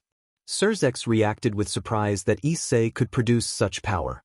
Lord Gremory thought of the baby Maya had brought earlier and considered whether Issei could be connected, but he dismissed it. The baby did not resemble Issei. Still, the power reminded him of someone, and he made a mental note to investigate further while keeping the matter secret for now. He also studied Kyo, trying to place a resemblance. Rias explained that Issei had practically saved their lives and that, without warning about his power, they would have been killed. Asia added that Issei had created a power great enough to defeat any of them except for himself. Rias's family was taken aback. Surzex declared that the underworld owed them and offered to take the group home. He escorted the Gremory Club to the Hyudo residence. Valle and his team returned to their own home, while Lord Gremory, Venelana, and Graphia left for the Gremory mansion. 16 years ago, Maya was in the cave cradling Bai in her arms. She could not accept that Ansi was gone. Tears filled her eyes as she blamed herself for not having done more. She mourned the loss of her beloved and then looked down at the infant. Maya promised to care for them both in Ansi's name. She kissed the baby's forehead and the child looked back at her with contentment. Maya noticed how much he resembled his father and felt a fragile hope. She told herself they would leave and build a life together, and that his father would always protect him even if he could not be there. Maya then noticed the baby's eyes glowing a faint red and worried about the power within him, knowing she lacked the means to seal it. Footsteps approached the cave. Kokabeel called Maya's name, and Maya realized she had been found. A shadow stepped closer as Maya moved deeper into the cave, but someone touched her shoulder. Kokabeel announced that he had found her. Maya startled and stepped back. She demanded to know what he wanted. Kokabeel indicated the baby and made it clear he wanted him. Maya refused to give up her son and felt a surge of determination. Kokabeel warned her that she knew the consequences and urged her not to force things, then advanced to attack. As the fallen prepared to strike, the baby began to cry, a cry far more powerful than Maya's own scream. The sound produced an overwhelming pressure that struck Kokabeel. He staggered, injured and disoriented, and then collapsed unconscious. Maya could not help but smile at the clear sign of the child's heritage. It was best to leave, she decided, and they fled the cave. They ran until they found a boat drifting on the river. Maya carried by and searched for something to keep him safe. Nearby lay the carcass of a bear. She used its hide to fashion a sling in which she could carry the baby, then climbed into the boat and began to row, hoping the lessons Issei had taught her would finally prove useful. In the heavens, Michael paced anxiously, unsure what to do next. Gabriel entered and took a seat at his invitation, asking what troubled him. Michael reminded her of the demons they had been tracking, and Gabriel understood he meant the descendants they had spoken of before. Michael warned her not to say their names aloud. Michael explained that the first child had escaped and they had been unable to bring him back to their side. The second had been found in the human world, but they were not the only ones searching. The fallen and demons had also come upon him, and a conflict had erupted. When they thought they finally had the child, Lord Gremory learned of the situation, and it seemed others had learned of them as well. Gabriel supposed that meant they had been captured, but Michael did not believe that to be the case. Instead, Michael said, the man from that family had been killed and the woman had disappeared with the baby. Gabriel paused, considering the news, and then suggested that perhaps it was for the best to leave them in the human world if they sought a peaceful life there. Michael hesitated but could not argue. Gabriel said she would go tell God what had happened. Michael panicked and begged her not to, fearing the consequences. Gabriel insisted that one of them should inform God, and Michael reluctantly agreed to do it himself. He hurried after her to take responsibility for the message. At present, at the Hyudo residence, Issei's room contained 2 beds. Issei lay in one and Kyo lay in the other. Both had been sleeping since their recent confrontation. After a few minutes, Issei began to toss and turn, caught in a nightmare. Issei jolted awake with a scream. Kyo also woke up because of that scream. Issei asked Kyo if it was really him, whether he was dead, and why he was in his room. Kyo answered that there are not many people named Kyo, questioned why he would be dead, and said that was why he was in Issei's room. The door opened and the rest of the Gremory household entered. Kyo observed that Issei's shout seemed to have woken everyone. Issei retorted that Kyo had screamed too. Kyo replied that he had not screamed, only spoken loudly. Issei responded sarcastically. Ria stepped forward and hugged Issei in relief. Akino teased that Rias was cheating. Issei, bewildered, asked how long they had slept. Akino informed him they had slept for 2 weeks. Issei and Kyo reacted in surprise. Rias explained that the enormous power they had released had exhausted them. Asia described Issei's new power as quite destructive. Kyo joked that he had thought Issei had been killed. Issei shot back that he had thought Kyo had been killed. Rias accused Kyo of planning for Issei to awaken that power, angry. Kyo denied it and said he had thought he could help Issei control it. Akino clarified that it had not gone as hoped. The balance breaker had changed color, gained a new ability, and included a powerful scream that, without warning, might have killed them. She scolded Kyo for not being more careful. Kyo asked why everyone was upset with him and told them to be grateful he had warned them. He asked why his bed was in Issei's room.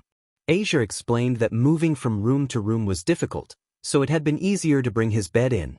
Kyo tried to stand but fell to his knees, complaining about his numb legs after so much sleep. After several attempts he managed to stand and said he would take a shower and asked if his clothes were still in his room. Rias confirmed they were. Kyo left to shower and told everyone to resolve their pending matters while he was gone. While Kyo showered, an awkward silence settled in the room.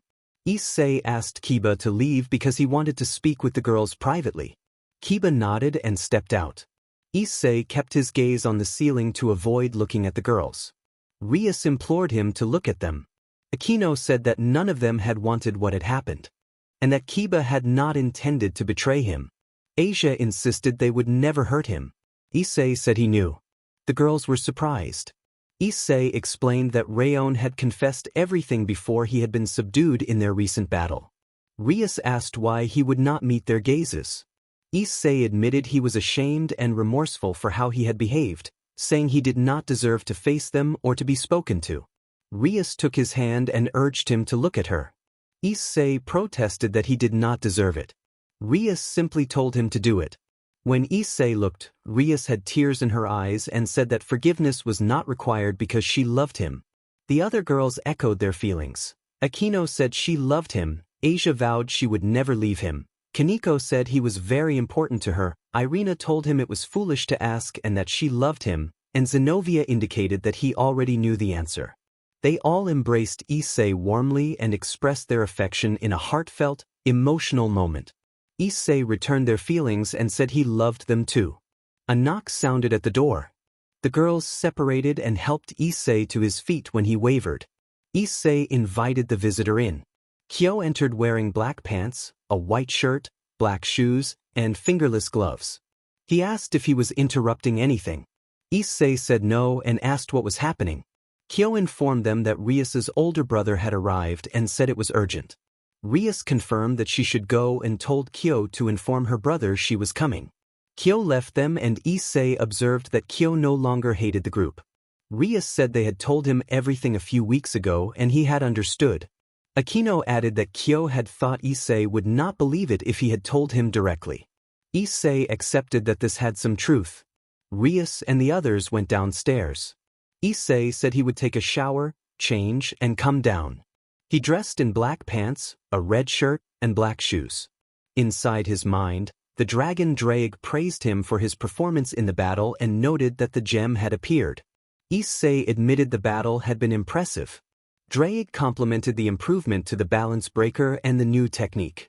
Issei thought for a moment about what to name the new technique and decided on Scream Red Force, explaining that it combined the balance breaker's power with the force of his scream. Draig approved of the odd but fitting name, and then the gem's presence faded. Issei went downstairs and found his friends gathered, and then saw Surzex in the room. Issei greeted Surzex and asked what had brought him here. Surzex expressed relief that everyone was present and asked them to sit because he needed to speak about something serious. Issei asked what was happening. Surzex sighed and prepared to explain the grave matter. Flashback. At the Gremory mansion, Lord Gremory, Venelana, Surzex, Graphia, and Milikas, Surzex's son, were gathered. Venelana expressed disbelief that Issei could possess such power. Surzex explained that Rias had told him Kyo had helped Issei improve his abilities. Graphia remarked that it was strange the boy, despite being a demon, had never visited the underworld before. Lord Gremory and Venelana reacted with surprise. Lord Gremory thought the situation increasingly odd. First his son-in-law had that power, then a young demon had helped him reach those levels, and that same demon had only just come to the underworld. Surzex asked his father what he thought. Lord Gremory replied that he was simply surprised the boy was a demon and that it had been only 2 weeks since his first visit. A knock sounded at the door. Graphia stood and opened it. Outside stood a man of similar age and stature to Lord Gremory, with short blonde hair, red eyes, a blonde beard, and a military bearing. He wore a suit with a red shirt and black jacket and tie. Graphia greeted him politely and asked what he wanted. The man asked where Lord Gremory was, his tone serious. Everyone rose. Surzex demanded why the man needed his father. The man replied that it was none of Surzex's business. Lord Gremory asked for the reason he was needed. The man bluntly demanded the location of Hyudo Issei. Venelana questioned why he wanted her son-in-law to be found, and the man warned her not to interfere, his voice dark. Graphia urged Surzex to attack. Surzex moved to strike, but the man halted the blow with effortless skill. Surzex reacted with shock at the man's strength. The intruder taunted Surzex as useless and struck him, forcing Surzex to stumble back toward his parents. Lord Gremory refused to reveal Issei's whereabouts. The man then seized Milikas and held him up by the collar, using the child as a threat. Fear spread through the room as Milikas began to cry for his parents. Lord Gremory ordered Surzex to find Issei and promised they would settle this later. The man smirked at the reaction. Surzex formed a magic circle and demanded the man release his son. The man complied and set Milikas down, but immediately acted a barrier that prevented anyone from approaching him while Milikas remained in his presence. Surzex stepped into the magic circle and warned everyone not to let the man do anything reckless. The magic circle then vanished. End of flashback. Everyone in the room was stunned. Surzex summarized that this was essentially what had happened. Rias insisted they had to do something. Issei stood and announced he would go to rescue Milikas. Surzex asked if he was serious. Issei affirmed that he would not allow anyone to harm his family. Kyo volunteered as well, saying he understood the pain of losing someone important and did not want anyone to experience that. Rias declared that they would all go, since her nephew's life was in danger. Surzex thanked them sincerely for their support. Issei replied that it was no problem and urged them to defeat the man together. Surzex created a magic circle and everyone entered Gremory Mansion. Everyone had gathered in the main hall where Lord Gremory, Venelana, Grafia, Milikas, and another man were waiting. Lord Gremory announced that they had finally arrived. Grafia ordered the man to release her son. The man, Samusu Raikin, responded by removing a barrier and saying he had grown bored of keeping someone insignificant captive. The boy ran to Grafia and hugged her. Issei stepped forward, and Grafia introduced him to the man. Raikin identified himself as Samusu Raikin and told Issei to prepare. Raikin then seized Issei by the collar and accused him of killing his son, Rayon. Everyone reacted with shock at the name. Issei was taken aback when Raikin confirmed he was Rayon's father. Raikin swore he would have revenge and added that he also knew one of Issei's friends had been responsible for the death of his nephew, Yaku. Kyo reacted internally with surprise and anxiety.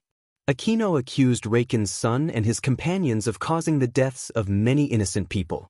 Raikin defended that, as a demon, their duty was to eliminate the weak so that only the strong would remain.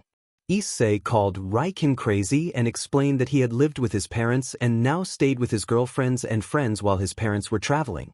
Kyo thought wryly about Issei's many girlfriends and how none seemed angry.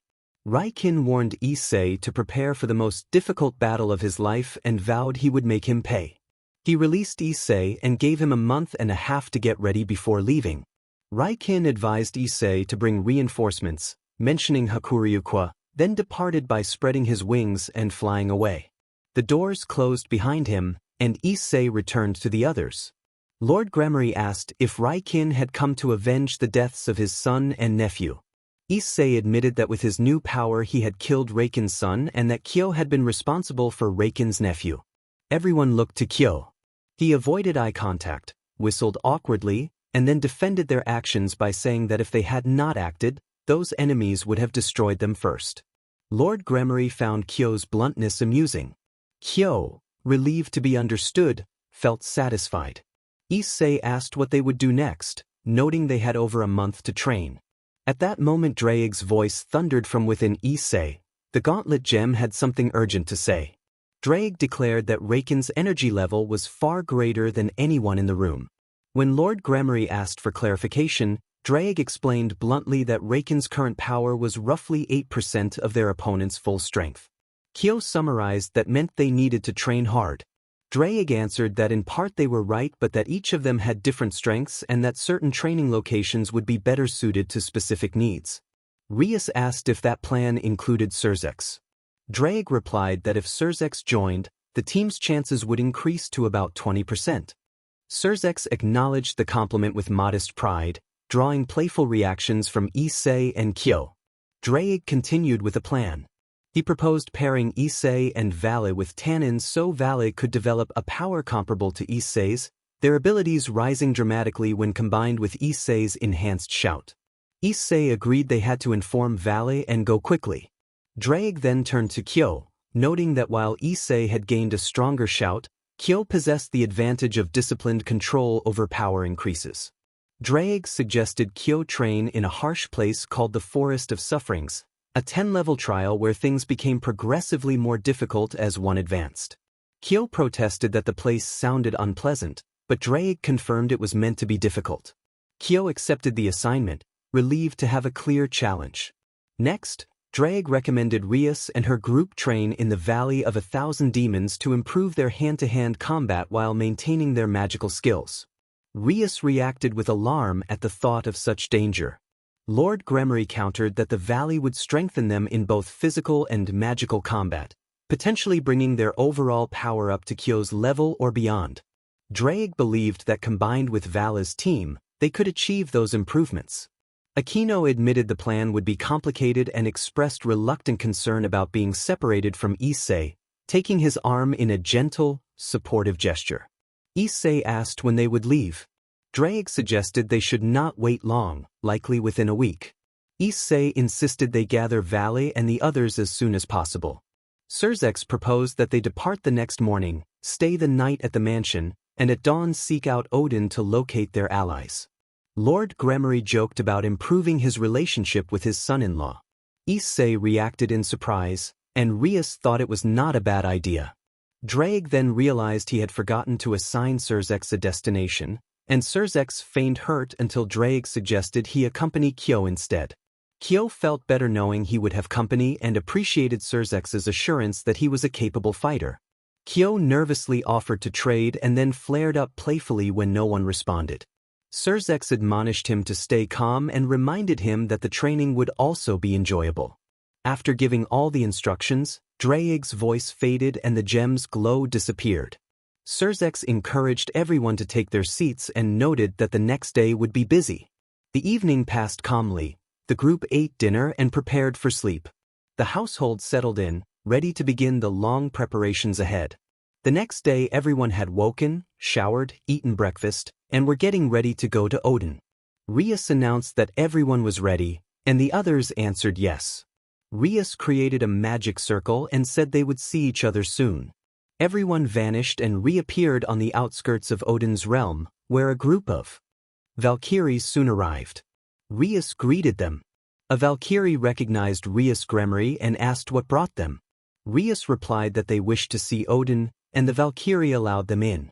As they entered Odin's hall, they encountered Kuroka and Lufei, who became excited at the sight of Issei. Kuroka and Lufei shouted Issei's name and rushed toward him, knocking him to the ground. Kiba and Kyo noticed Issei on the floor and asked if he was all right. Issei said he was fine, and Kiba and Kyo relaxed and returned to their conversation. When Issei asked for help, Kiba and Kyo teased him that he had said he was fine. Issei accepted their help with visible irritation. A tense aura filled the room as the female members showed the boys their displeasure with his attitude. Rias instructed them to help Issei. Aquino warned the boys not to cause trouble. The boys felt a chill and, intimidated, hurried to assist Issei to his feet. Kyo remarked that those girls could be very intimidating. Kiba said one got used to it. Issei maintained that they were kind. Odin then appeared and greeted the Gremory group, asking why they had come. Issei asked whether Vale was there. Odin replied that Vale was probably training. At that moment one of the walls collapsed, and Biko lay among the rubble, apparently unconscious. Odin scolded Vale, saying it was the third time that week the wall was damaged. Vale snapped back defiantly. Odin said he would confine Vale as punishment, and Vale fell to his knees, pleading not to be confined with Kuroka. There was an awkward silence, then Issei laughed at Vale's embarrassment. Vale accused them of knowing he was there and making him look foolish. Odin chuckled and left the room. Vale looked confused. Issei asked Vale if he and his team would help with the problem. Vale asked why he should get involved, and Issei began to explain what had happened with Raikin. Kuroka and Lufei offered their help and stayed close to Issei in a friendly, supportive manner. Vale initially said it did not concern him, but Issei urged him on. Kyo told Vale that Raikin had claimed defeating Hakuryuko would be the easiest thing in his life because Hakuryuko was supposedly weaker than Sekyurei. Vale reacted with outrage at that insult to his family's standing, declaring his pride in his descent from Lucifer. Kyo then told everyone to prepare for hard training to defeat that man and his army. Valley went to gather his things. Everyone was surprised by Valley's sudden change of heart. Issei asked Kyo how he had known Valley would accept. Kyo explained that Valley's pride as a descendant of Lucifer made him predictable. Issei acknowledged Kyo's cleverness. Valley soon returned with his gear and called for them to move out. Issei asked Valley to take Biko and Arthur with him. Valley told Arthur to carry Biko, and Arthur hoisted Biko over his shoulder. Odin called them to wait and returned with Rosweiss, saying she wanted to accompany Issei. Rosweiss blushed at Odin's words. Issei accepted her joining them, and the girls agreed. Rosweiss grew even more flustered but then went with the group. They said their goodbyes to Odin, who sighed at the hole in the wall and resolved to send Valley to train elsewhere next time. The group returned to the Gremory mansion through a magic circle. Surzex remarked that they had taken a while. Rias asked the time, and Surzex said it was about 4 in the afternoon. Lord Gremory suggested they have a drink, and Surzex thought it was not a bad idea. Venelana and Graphia immediately scolded their husbands, warning them against any foolishness, and both men sheepishly lowered their heads. Music then began to play through the mansion. Lord Gremory explained that the annual Rock and Metal Festival had started, an event where some of the realm's best performers interpreted well-known human songs. Issei asked how long it lasted, and Lord Gremory said it was about 3 days but advised them not to worry about it. At that moment someone opened the mansion doors and they noticed Kyo was missing. Issei remembered that Kyo liked rock and metal and did not think it was a cause for concern. Rias asked whether they should be worried, but Issei doubted it. Valley then asked Issei if he wanted to spar. Issei agreed, and the boys headed to a training room. Valley asked whether Issei had learned to manage his new power. Issei believed he had. Draig chuckled with excitement, saying it had been a while since he had fought. The gem appeared suddenly. Albion stated that Red was ready, like in the old days. Issei reminded everyone that he and Valley were the ones who would be fighting. Valley told them to leave it alone and let them be happy. Draig laughed and pointed out that without them the others would not have balance breakers, so there was nothing more to argue about. Albion concluded that it would be as if the two of them were fighting. Issei and Valley agreed.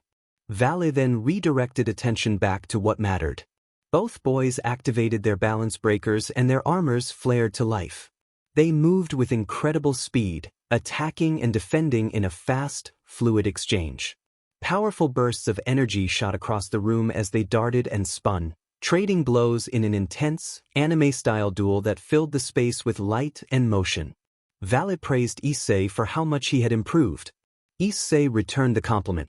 Valley suggested raising the stakes and asked if they should increase the level of their fight. Issei asked what he meant. Valley proposed using their new powers. Issei playfully wondered if Valley had upgraded his balance breaker as well. Valley affirmed that he had and said he would show it. Issei announced he would activate his new mode in response. Both boys began to release their power, one invoking Scream Red Force and the other Brightness Platinum Force. Issei's armor took on the same appearance it had in the battle with Rayon, a dark red sheen centered on a purple gem. Valley's armor shifted from white to a brilliant silver that shimmered, and unexpectedly, his gem also turned a purple hue. The change sent a tremendous tremor through the surroundings as their forces converged. With Rias and the others gathered, Surzex asked where the tremor had come from. Aquino warned that power was present and pleaded that it not be happening again. Rias and Kuroka both identified the source as Issei and Valley. Lord Gremory observed that this was not good. Both girls shook their heads. Once again it was Issei and Valley facing each other. Issei said he was amazed, and Valley returned the compliment about Issei's power. Issei asked how Valley had achieved it, and Valley explained that he had trained relentlessly for a week until he finally succeeded. They agreed to fight, eager for the excitement. The boys took a few steps back and charged at one another, preparing to strike. All the girls shouted in alarm, asking what they were doing. Issei and Valley froze a few meters apart, surprised at the interruption. Kuroka asked what they had intended to do, and both boys admitted they planned to fight.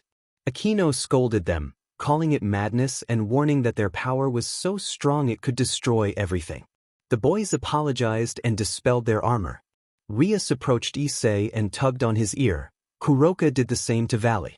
Both boys complained that it hurt, and Valley protested that Kuroka need not be so harsh. Rias and Kuroka insisted they had deserved it. The day returned to normal. The boys discussed training with Tannen, the girls talked about Issei, and the adults exchanged their own conversation. Then someone knocked on the door. Rias asked Issei to open, and he complied. A young man stood there who surprised everyone. Rias, Issei, and the others realized it was Kyo. He wore an Iron Maiden shirt, spiked bracelets, and a tattoo on his arm that read Dana. Kyo explained that he had returned from a festival and was glad he had come to the underworld. The festival had been incredible. Rias asked if anything serious had happened with the demons, referring to Raikin, and Kyo said no, he had talked with some girls and met some metal-loving demons. Issei noticed the tattoo and asked who Dana was. Kyo replied that it was his mother, which surprised Issei. Venelana announced that dinner was ready and invited everyone to eat. The group moved to the large dining room and began their meal. Kyo asked if anyone had felt a tremor, and Rias pointed at Issei and Valley as the likely causes. Kyo marveled that the two of them had become too strong. Issei and Valley exchanged looks and downplayed it.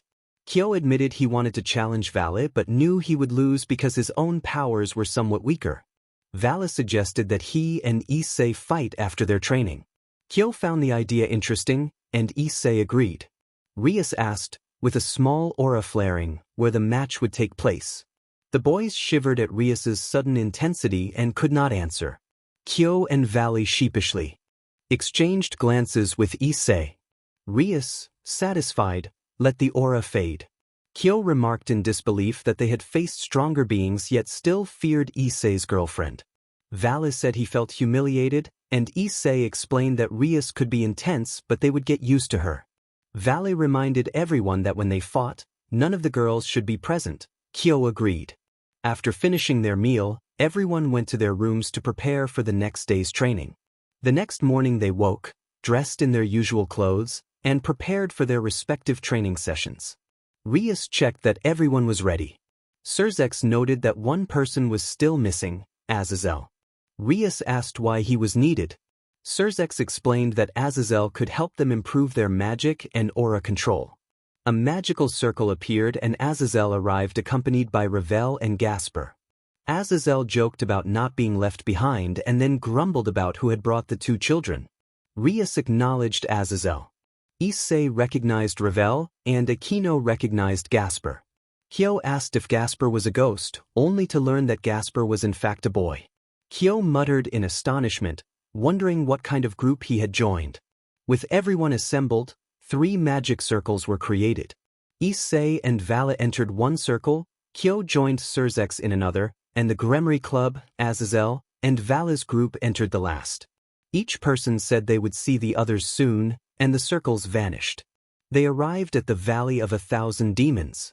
The valley offered a striking green landscape, pleasant to the eye except for a crimson sky overhead. Rias remarked on how beautiful the place was.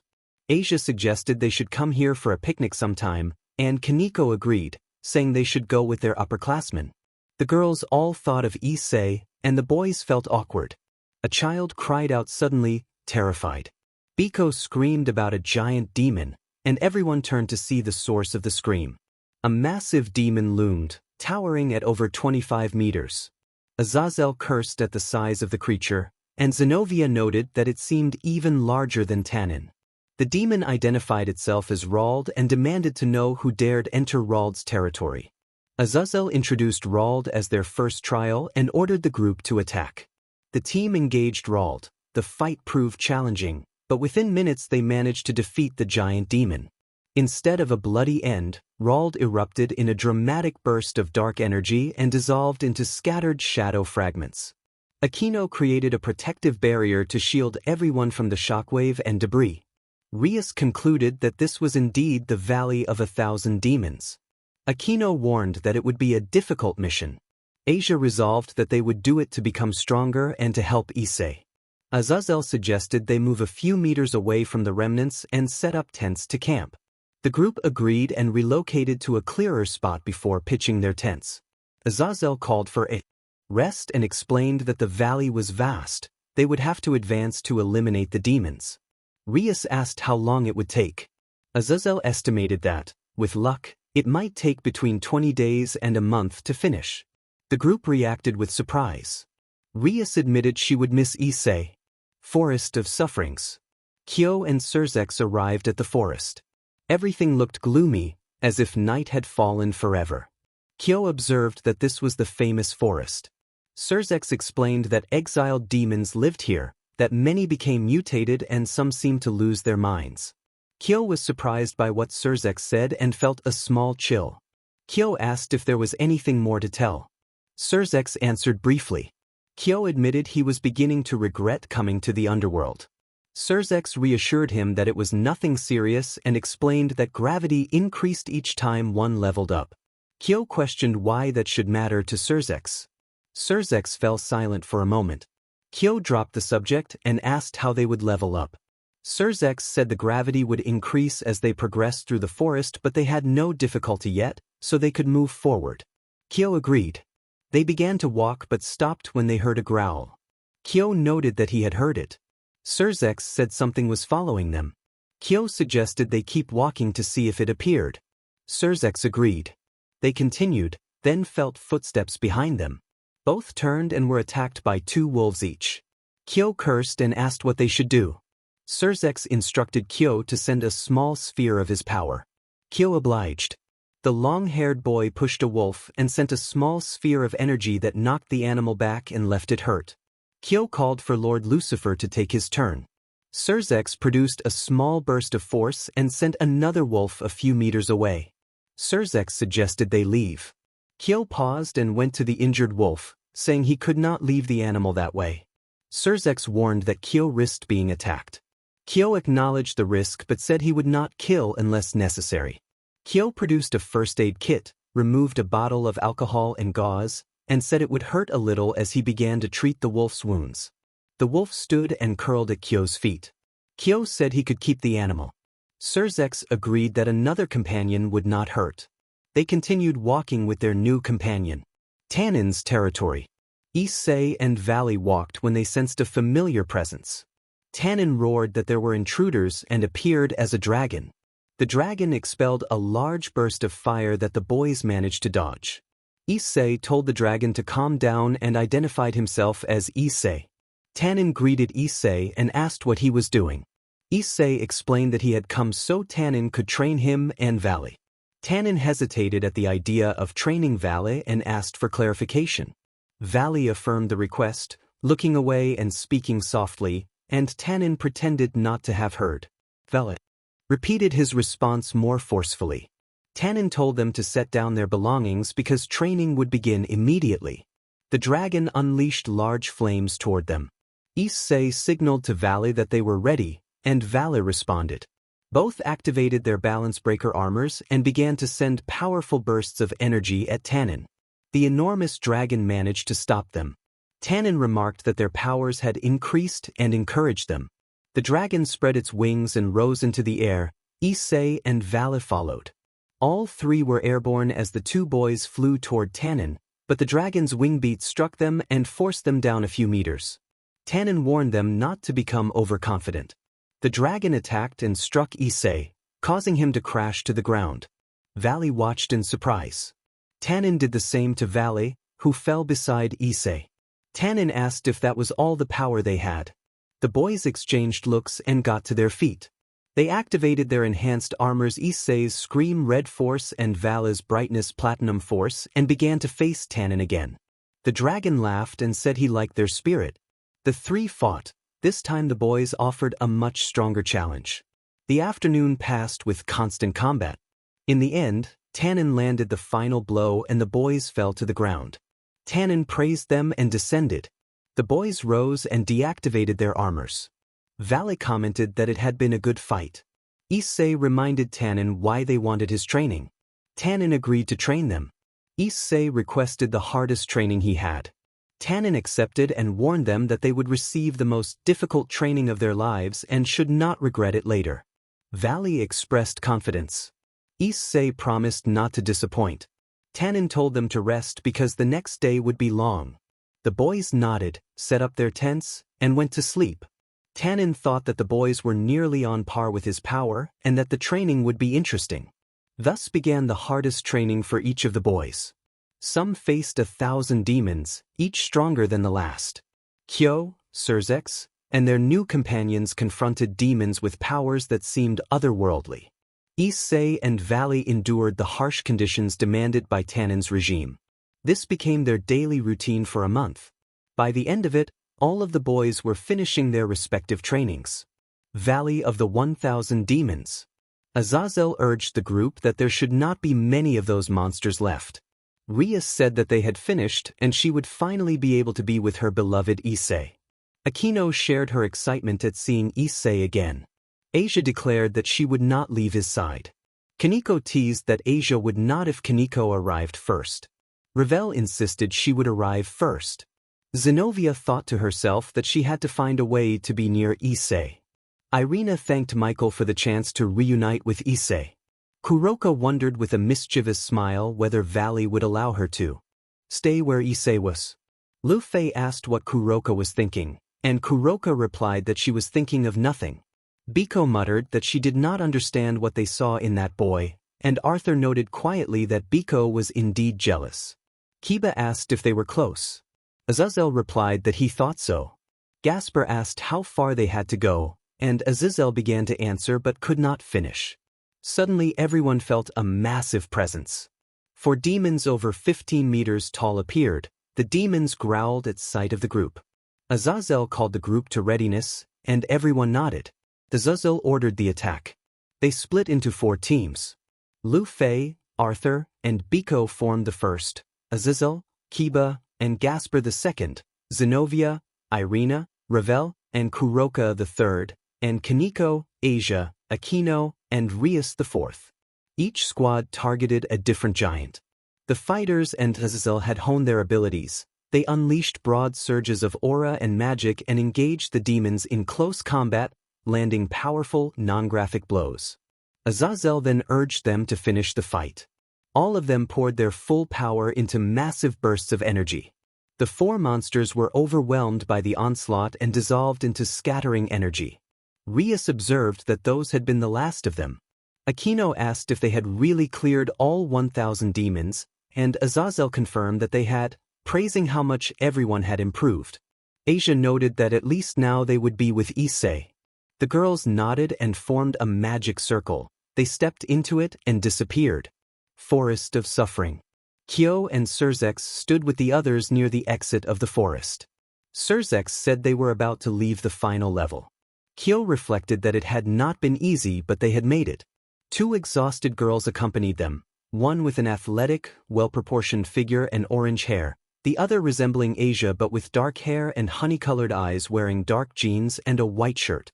The orange-haired girl told Kyo and Surzex that the challenge had been too much for them. The dark-haired girl echoed that sentiment. Kyo suggested they take a rest if they wished, and Surzex agreed that a break would help restore their strength. Everyone sat, but the respite was short. A psychotic-looking demon appeared and demanded to know what they were doing in his territory. The demon released a huge burst of aura that shattered the trees ahead in a dramatic, anime-style shockwave. Surzex warned the demon not to underestimate them, reminding him that they had repeatedly proven themselves during training. The demon ordered them to leave and moved with extreme speed. Surzex and Kyo matched that speed. In a blur of motion, Kyo struck the demon in the torso while Surzex attacked from behind. The demon staggered from the coordinated blows. Kyo told the girls it was their turn. The 2 young women concentrated and manifested wolf-like ears and tails as they drew on their power. They formed a large sphere of energy and launched it. Kyo then signaled Surzex, and the combined assault struck the demon, leaving it incapacitated and unable to continue. Surzex informed them that the exit lay a few meters ahead, and the demon crumpled and fell.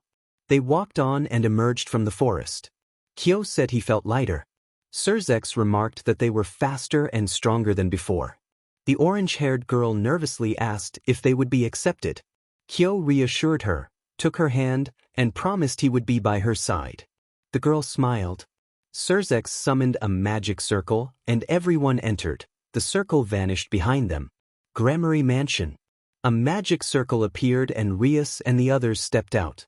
The doors opened and Lord Gremory and Venelana came forward. Lord Gremory noted that they had finally returned. Rias said that Issei had not come. Venelana confirmed that only the group present had arrived. Aquino suggested they would have to wait a little longer. Everyone entered the mansion and left the doors open in case anyone else arrived. About 10 minutes later another magic circle appeared and Surzex, Kyo, and the girls who accompanied him emerged and joined them. Surzex announced their return. Lord Gremory observed that only Issei was still missing. Kyo commented that Issei had not arrived yet and they would have to wait. 4 more auras were sensed approaching. Kaneko and Kuroka appeared with the other girls Kyo had brought. Kaneko and Kuroka identified the new arrivals as lycanthropes. The girls Kyo had brought were identified as cat spirits. Tension rose and the groups looked ready to fight, but Rias and Kyo intervened to stop them. Rias insisted there would be no fighting in her house, and Kyo told Simone and Jansen to calm down. The girls obeyed. Kuroka agreed to stand down out of respect for Rias. Kaneko apologized to Rias, Jansen apologized to Kyo, and Simone promised not to bother Kyo if he asked. Rias asked Kyo how he had met them and why he had brought them. Kyo began to tell his story. He explained that the 2 sisters had been attacked and injured by unknown assailants. He and Surzex had helped them, and the sisters were grateful and had nowhere else to go, so Kyo had brought them back. Rias summarized Kyo's account and suggested they could stay, though Issei's decision still mattered. Simone, the orange-haired sister, thanked Rias, and Jansen echoed her sister's gratitude. Rias reminded them that Issei would have the final say. Suddenly 2 boys were heard shouting. Everyone went to the entrance and saw Issei and Valley running toward the mansion. Surzex told everyone to get out of the way. Issei and Valley barreled in and crashed into the furniture, ending up sprawled on the floor. Issei triumphantly claimed he had won. Valley insisted otherwise. The others reacted with amusement. When they stood up, Issei announced their return. Most of the girls, except Simone and Jansen, rushed to embrace Issei. He greeted each of them warmly and then everyone settled on the furniture. Rias remarked that they had taken their time. Issei explained that neither he nor Valley knew how to make a magic circle, so they had decided to race instead. Aquino expressed her happiness at being reunited with Issei and clung to his arm. Rias countered by claiming Issei for herself and held the other arm, teasing Aquino about jealousy. Issei then asked Kyo about the new girls. Kyo repeated his earlier telling for Issei's benefit. Issei said he had no problem with them staying. Simone thanked him shyly and asked what to call him. Issei told her to call him Issei. Simone thanked him again and then looked at Kyo, wondering if they were related. Irina and Venelana observed that Issei and Kyo did resemble each other. Issei examined Kyo and, taking a mirror, remarked that he did not see a resemblance. Kyo said he had often been told the same thing when people met them.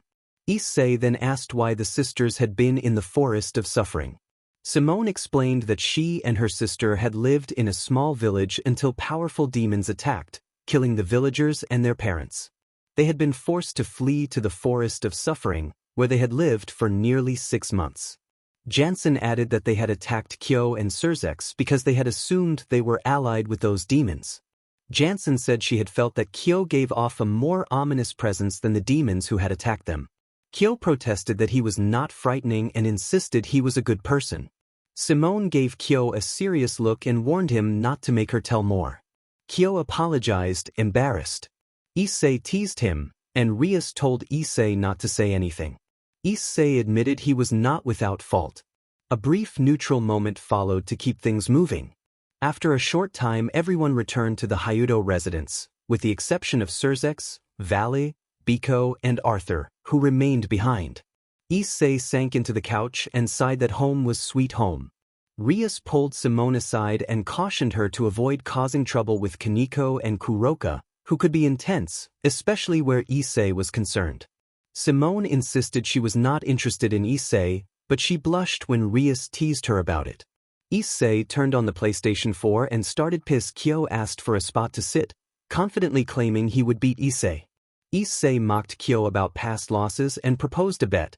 The loser would have to perform the Kiyomi. Kyo was surprised but accepted, joking that it might end their friendship. They agreed to play best of 3. An hour later Kyo had won 3 matches to Issei's 1.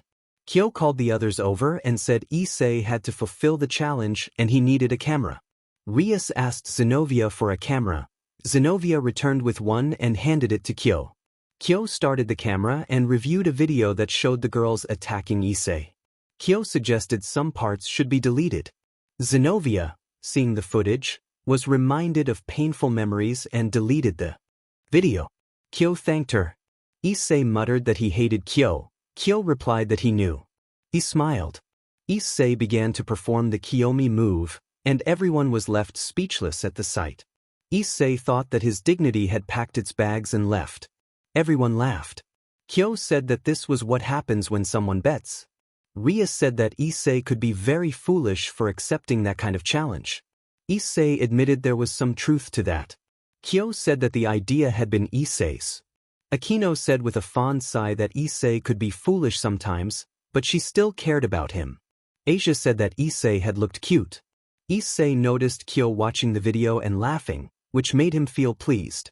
Kyo said that Valley had to see the video. Issei warned Kyo not to even think about it. Kyo created a magic circle, which surprised everyone. Issei asked how that was possible. Kyo explained that Lord Lucifer had taught him while they were in the forest of sufferings. Rias remarked that creating such a circle required a great amount of magic. Kyo assured her that Lord Lucifer and he had improved their powers enough to sustain a one-on-one fight. Jansen confirmed that their training had caused several tremors. Rias wondered how someone could possess such power when even their superior had supreme abilities. She questioned how Kyo could wield so much power as a simple demon. Kyo shrugged and suggested she tell him. Kyo dispelled the magic circle and added that prolonged meditation could awaken powers one would not believe. Rias asked if he could teach her, admitting that dealing with several girls pursuing Issei was exhausting. Kyo agreed to teach her later, then asked Issei if he wanted to train for a while. Issei accepted. Rias asked if they would refrain from using their full power. Issei reassured her that they would. They went to the training hall. The girls, along with Kiba and Gasper, took seats while Issei and Kyo assumed combat stances. Kyo counted 1. Issei counted 2. Together they counted 3 and launched at each other with incredible speed. Each landed a punch to the other's face in a clash reminiscent of legendary rivals. Issei then started to launch bursts of fire. Kyo dodged with great speed, disappeared from view, reappeared behind Issei, and struck him in the back, sending him crashing to the ground. Issei praised the good hit as he rose to his feet. Kyo acknowledged the compliment. The two continued to fight hand to hand. Their speed had increased so much that the onlookers could barely see the exchanges. Rias observed that they were impressive. Akino noted that they had not even used their full power. Asia asked what would happen if they did use everything. Zenobia said they would probably destroy the entire house. Irina gasped at how tireless the boys seemed. Kuroka, the black-haired Nikomata, purred that Issei looked very appealing. Kaneko agreed with her sister. While the girls talked, the boys continued sparring until they decided to take a break. Issei complimented Kyo on his skill. Kyo downplayed it. Issei expressed curiosity about what would happen if they used all their power. Kyo suggested they try. Issei reminded him of Rias's warning. Kyo asked Akino to create a barrier over the area where he and Issei were fighting so they could use most of their power. Akino stared at the boys with a serious expression and warned that if they destroyed the house, she would make them pay. Her tone was stern enough to send a chill through both fighters. Kyo nervously promised that nothing bad would happen. Akino hoped he was right, formed the barrier, and kept watch. Rias asked if the barrier would hold. Akino said they could always punish them afterward. Simone requested the chance to de-escalate Kyo if it came to that, and the other girls smiled mischievously in agreement. Jansen admitted that he liked that boy, and then watched the fighters, thinking that both of them looked good. Issei and Kyo faced each other again. Kyo elevated his fighting level, his dark aura flaring while his eyes turned black with red pupils. Issei taunted that such power might help him. Kyo warned Issei not to underestimate him, claiming his power had surpassed Issei's previous version. Issei conceded but doubted it was stronger than what he could do. Issei activated his balance breaker in its first form, armor appearing around him. Kyo remarked that this would be interesting. They accelerated toward each other at high speed and collided fists. Everyone watching was surprised to see Kyo withstand the force of Issei's balance breaker. Issei called Kyo impressive. Kyo returned the compliment. Issei struck Kyo in the stomach, sending him a few meters backward. Kyo praised the good blow and got back up. Their close quarters combat intensified, with every hit producing small tremors. Akino's barrier fortunately contained any damage. Akino felt relieved that the barrier worked. She had doubted it would. Back with the fighters, the battle became even more fierce. Issei told Kyo he was a great fighter and vowed that Kyo would not defeat him. Kyo accepted the challenge. Kyo delivered a kick to Issei's armor, breaking a section of it. Issei was surprised. Kyo said he was not finished and proceeded to strike again, breaking more of the armor while remarking that Issei's confidence made them similar in some ways. He extended his hand to Issei, who took it and stood. Issei laughed and said he would give Kyo a lesson.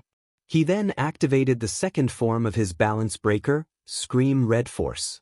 Kyo acknowledged that this was Issei's new power. Issei attacked again, gaining the advantage. Kyo struggled to contain all the blows and took several hits. Kyo admitted that the power was impressive. Issei said it was a shame Kyo could not endure it.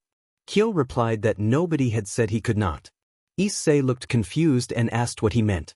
Kyo closed his eyes, focused his energy, and let his dark aura begin to glow. He let out a roar that filled the room with blinding light for a few moments. When the brightness faded, everyone was astonished to see Kyo standing in matte black armor with his head exposed and a dark gray cloak flowing from his shoulders. Rias expressed disbelief. Akino called him a true mystery. Kaneko sensed a power equal to Issei's.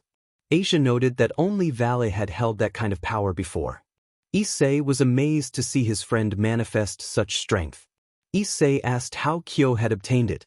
Kyo explained that after extensive training with Surzex and a deep connection with his inner self, this power had awakened. He added that Surzex had achieved the same, and his abilities were impressive. Issei said they would win the battle. Kyo hoped that would be the case. Issei declared that enough talk was over and prepared to resume combat. The fight began. Kyo announced that it would be so, and both boys vanished from sight. Rias wondered where they had gone. Akino noted they had been there a moment before. Jansen observed that they were still present, moving at incredible speed. Everyone except Simone looked at Jansen in surprise. Irina questioned how he could see them, and Jansen explained that training with Kyo had helped them move rapidly and that Lucifer had taught them to concentrate their power to perceive an opponent's movements. Simone urged everyone to focus. The girls concentrated and began to see Issei and Kyo clashing. They realized it was a grueling battle. Both moved at tremendous speed, each strike met by an equal response, each kick parried in turn. Issei refused to give up. He unleashed a powerful dragon shot that released a surge of energy. Kyo summoned a barrier that absorbed the blast. When the force dissipated, both fighters were exhausted.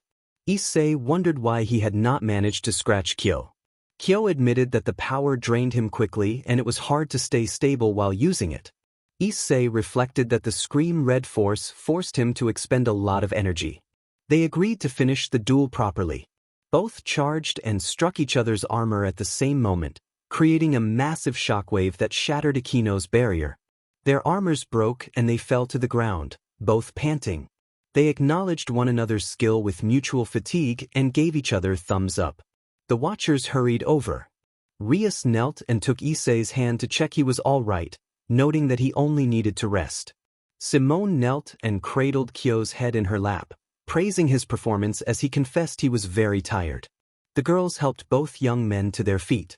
Issei announced he would take a bath and Kyo said he would go afterward. Issei showered, dried off, wrapped a towel around his waist, and headed back to his room. When he entered, the door swung closed and he found Aquino there in a robe. A tense misunderstanding had unfolded between Issei and Aquino, and the other members of the Gremory Club burst into the room, clearly angry. The girls confronted them, and Issei tried to explain himself. In the lounge, Kiba, Gasper, Simone, and Jansen sat listening to the commotion, noting that Kyo had gone to shower. Simone remarked that this kind of thing happened often. Kiba and Gasper agreed. Simone teased Jansen about not liking anyone, and Jansen, flustered, denied interest in either Issei or Kyo, blushing as he looked away. Simone teased that she already had someone in mind and then dismissed the topic when things grew awkward.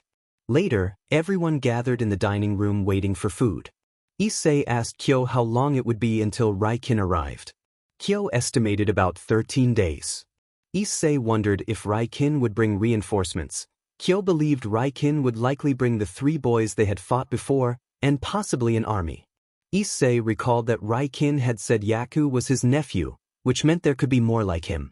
Kyo suspected that Yaku's parents might appear as well. Zenobia interrupted to ask whether anyone besides Raikin might show up. Issei reflected that Raikin had not made things easy for them and had given them time to train, which struck him as odd. Irina asked why, and Issei explained that, according to Drake, their combined power with Surzex had been only 20%. If Raikin had wanted, he could have killed them all. It was strange that Raikin had not trained while they had. Aquino called for an end to the discussion and announced mealtime. Rias, Aquino, and Asia served several dishes, and as everyone ate, both Issei and Kyo found their minds drifting back to the battles. Issei worried that these demons were very powerful and that there might be a larger scheme at play, first Rayon, then his team, and now Raikin's arrival. Even if they defeated Raikin, he feared a greater threat could be coming. Kyo's thoughts returned to the fight Rias and Aquino had once faced against a woman named Shirku. Kyo felt that a certain young woman seemed oddly familiar, her eyes and mouth reminding him of that other person. Mid-meal, both Issei and Kyo suddenly felt strange sensations in their bodies. They stopped eating and collapsed as intense pain racked them.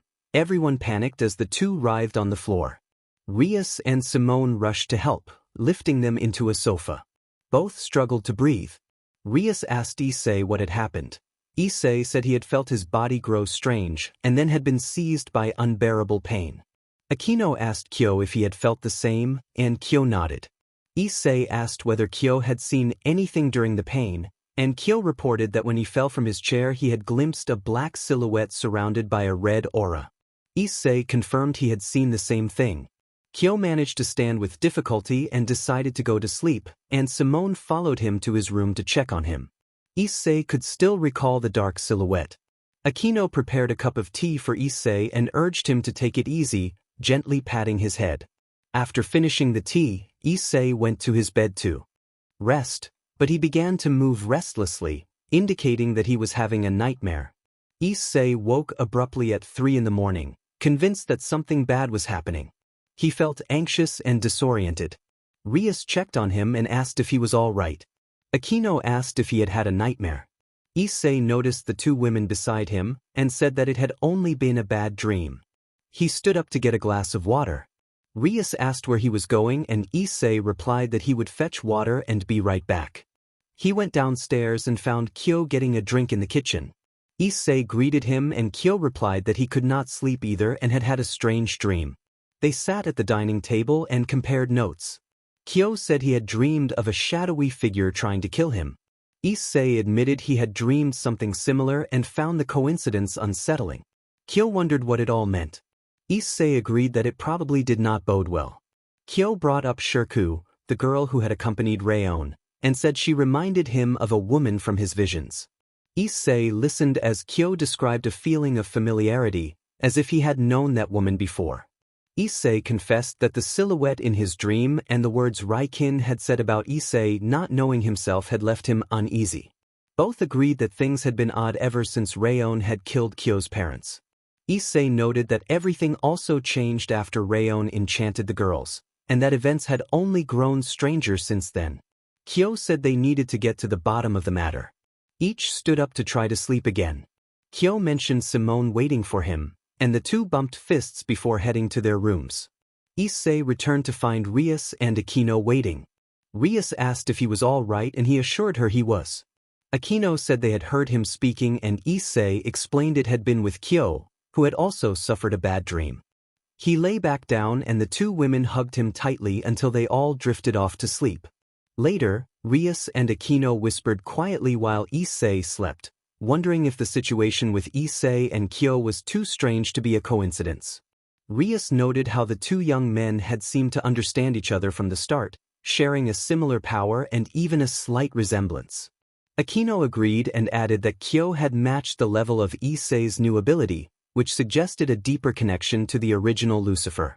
They also remembered that the girl they had fought displayed a similar power, though at a lesser level. Rias wondered if a greater threat than Raikin might be emerging. Aquino said she did not know, but they had someone who would protect them. The trio fell asleep. At 7:30 in the morning Issei woke and the others greeted him warmly. He thanked them and said he had slept well and that the pain had not returned. He got up to shower. After showering, Issei dressed in black pants, a red shirt, and red shoes. He went downstairs to the Gremory clubroom where Simone and Jansen were watching television. Simone asked if he was looking for Kyo and said that Kyo had told her to tell Issei he was in the training room if he came by. Issei thanked her and headed to the training area. Kyo sat with his legs crossed, eyes closed, appearing to meditate. Issei asked what was wrong and Kyo said he needed to clear his head. He described a dream in which he and the mysterious woman were running through a forest toward a light, and then he woke. Issei asked why the vision had affected him so much. Kyo replied that he did not know, only that the woman felt familiar and powerful, unlike anyone he had met at his old academy. He repeated that Shirku resembled that woman exactly. Issei said that in some of his dreams he heard names, Doi and Bi, and faint voices telling him not to worry and that they were protecting him, with other words distorted and unclear. Kyo suggested the names sounded like siblings or a pair. He asked about Issei's parents, and Issei said they were traveling in the Bahamas. The smell of breakfast drew them toward the dining room. Rias, Aquino, and Simone were preparing the meal. Simone thanked Rias for letting her help while Aquino praised Simone's cooking. Rias then asked Simone how things were going with Kyo. Simone smiled and said she was fine. Aquino noted casually that they were already a couple. Simone replied that she preferred to take things slowly. Rias observed that they looked so cute together. Simone admitted that she liked him. He had protected her and her sister when he found them alongside Lucifer-sama. She could not find the words to thank him. She had tried to attack him, but he had defeated her and, instead of killing her, had healed her wounds and accepted her as his companion. Simone revealed that she had not told him she was a werewolf until the next day. Rias and Aquino expressed their support and wished Simone luck. Simone blushed. Aquino admitted she, on the other hand, could not be patient with Issei. Simone brought up whether anyone minded that multiple girls pursued Issei, 9 in all. Rias and Aquino exchanged a look and sighed, saying it had become a habit. Simone widened her eyes and said that she would not want someone falling for Kyo if it came to that. The three laughed together and began serving breakfast. Aquino announced that breakfast was ready. Everyone went to the dining room and the girls served the boys. Issei commented that it smelled delicious. Kyo said he was very hungry. Rias, Aquino, and Simone wished everyone a good meal. As usual, Rias and Aquino sat to Issei's sides while Simone sat beside Kyo. They all ate together, enjoying the food. After finishing, the girls cleared and washed the plates, and everyone settled on the sofas. A knock sounded at the door. Rias asked Issei to open it. When he did, a chain of greetings followed as each newcomer recognized someone. Issei noticed Kyo. Kyo greeted Kiba. Kiba called for Gasper. Gasper responded to Ravel. Ravel to Lefei. Lefei to Kuroka. Kuroka to Chiron. Kaneko to Irina. Irina to Zenobia. Zenobia to Asia. Asia to Aquino. Aquino to Simone. And Simone announced Jansen. Jansen muttered that next time he would speak first, stood up, and opened the door.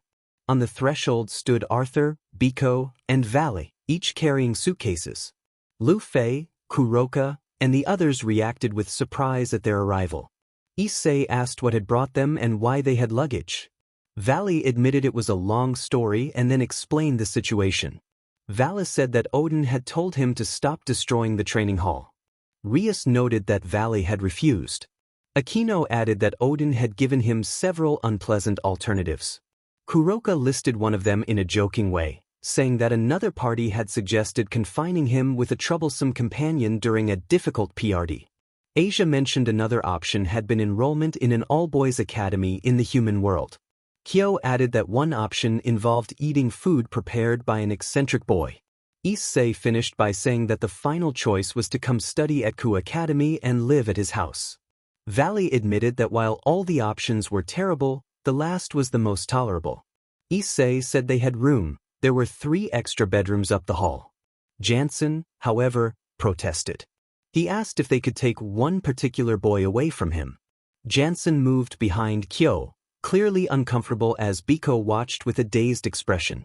Kyo, eager, suggested they take the argument to the training room for a friendly spar. Biko accepted, confident that his training had made him strong. The boys headed to the training room and everyone watched with concern. A sudden cry rang out from the training room. After a brief but decisive confrontation, Kyo emerged carrying Biko over his shoulder. Biko was unconscious from the match. Kyo told Jansen that he would not bother her anymore. Jansen thanked Kyo, and Kyo handed the unconscious Biko to Arthur. Everyone was surprised by Kyo's unexpected ferocity. Kyo, trying to calm himself after the fight, suggested they go out to eat. Vala found the idea entertaining and challenged Kyo to a match, but Kyo declined for the moment, saying he needed to deal with his frustration first. Rias proposed a trip to the mall, noting that Simone and Jansen needed clothes. Kyo agreed that they should change and then head out. Everyone except Issei, Kyo, and Valley went to get ready. Valley remarked on how much respect Kyo seemed to show for Jansen. Kyo reflected that he thought that was true. Issei, watching Jansen, thought she looked nice. Kyo warned Issei not to be thinking anything improper about her. Issei stammered in response, and Kyo threatened him jokingly, counting down and daring him to run. Issei ran from the house, calling that he was fleeing for his life, and Kyo chased after him, shouting that he would make him pay. The girls, along with Gasper, Kiba, and Arthur, returned downstairs dressed for the outing and found only Valley in the living room. Rias asked where Issei and Kyo had gone. Valley explained that Kyo had gone after Issei for thinking improper things about Jansen and pointed toward Jansen. Jansen looked startled. Rias wondered if they should be worried. Issei admitted it might be a problem. Albion, appearing as a gem, interjected firmly that it was definitely a yes. Everyone except Valley reacted and rushed out to follow the boys. Albion urged Valley to go as well. Valley said he wanted to watch how Draig and Issei would fare, and, excited, he went after them too. Tannen's territory. Issei, the brown-haired, and Valley, the platinum-haired, stood before Tannen. Tannen told them to be ready. Issei affirmed that he always was, and Valley instructed them to begin. The dragon surged forward and struck Issei, forcing him to step back. Issei glanced at Valley, and the two silently agreed before vanishing from Tannen's sight. Tannen registered his surprise. The dragon did not react quickly enough and was struck from behind by Issei and Valley, sending it flying nearly 10 meters. Issei praised the hit and Valley acknowledged it. Tannen observed that the fight was becoming interesting. The dragon returned and unleashed a massive torrent of fire. Issei answered with his own blast, and the two flames collided, producing a shaking tremor. Albion suggested that it was time to test the new dragon genes. Valley warned that the modifications had better have been worth it. Valley sent a surge of platinum fire that matched Issei's, and their combined assault began to overwhelm Tannen's flames. Ultimately, Tannen could not withstand the concentrated barrage. Tannen admitted this would not be easy. The dragon beat its wings, creating a wind that made movement difficult for the two. Valley signaled that it was time. Red and platinum energies flared as the two activated their armors. They charged at Tannen and engaged in close combat. This time they held the advantage, landing multiple blows and catching Tannen off guard. Tannen acknowledged their work as the dragon collapsed to the ground. The two rushed over and helped it to its feet. Issei complimented the dragon on its fight, and Vala said they had likely succeeded. Tannen praised their progress, noting that not only were they faster but their powers had multiplied dramatically, perhaps even fivefold. Issei suggested it was time to return, and Valley agreed. Tannen wished them luck. The two deactivated their armors, gathered their remaining belongings from the training ground, and left.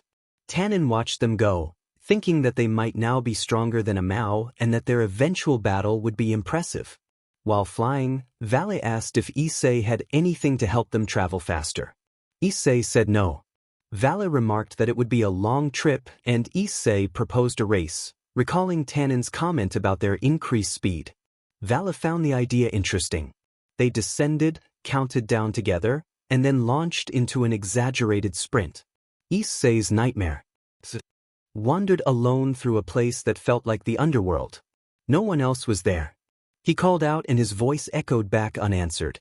He wondered where he was and noticed he was only wearing white clothing. He called the names of many friends: Rias, Aquino, Asia, Zenobia, Irina, Kaneko, Kiba, Ravel, Gasper, Kuroka, Lefei, Kyo, but none answered. A lone silhouette appeared in the distance. Issei approached and reached out to grab its shoulder to identify it. The figure revealed itself to be Rayon, which surprised him. Rayon smiled and struck him in the stomach, knocking him to the ground, and then laughed in a harsh, unsettling way. Issei felt despair while lying there. The scene shifted. The figure at first appeared to be Rayon, then suddenly changed into Raikin. Issei reacted with confusion. Raikin declared that this was his revenge and slammed Issei repeatedly to the ground, leaving him battered and struggling to stand. As Issei staggered, the figure blurred and became a strange silhouette radiating a red aura. Issei tried to ask who it was, but the silhouette only issued a chilling laugh and released a powerful blast of energy. Issei cursed as the blast bore down on him. The nightmare ended. Issei apologized loudly. Kyo demanded to know why Issei had thought that about Jansen. The girls hurried behind them. Rias ordered Kyo not to harm Issei. Aquino said they would take care of him. Simone pleaded with Kyo, asking him to stop.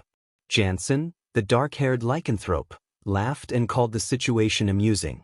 Kaneko and Kuroka told Jansen to be quiet. Jansen challenged them. Behind them, Gasper, Kiba, and Arthur pushed a shopping cart with Valet inside drinking juice. Gasper wondered how things had come to this. Kiba and Arthur admitted they did not know.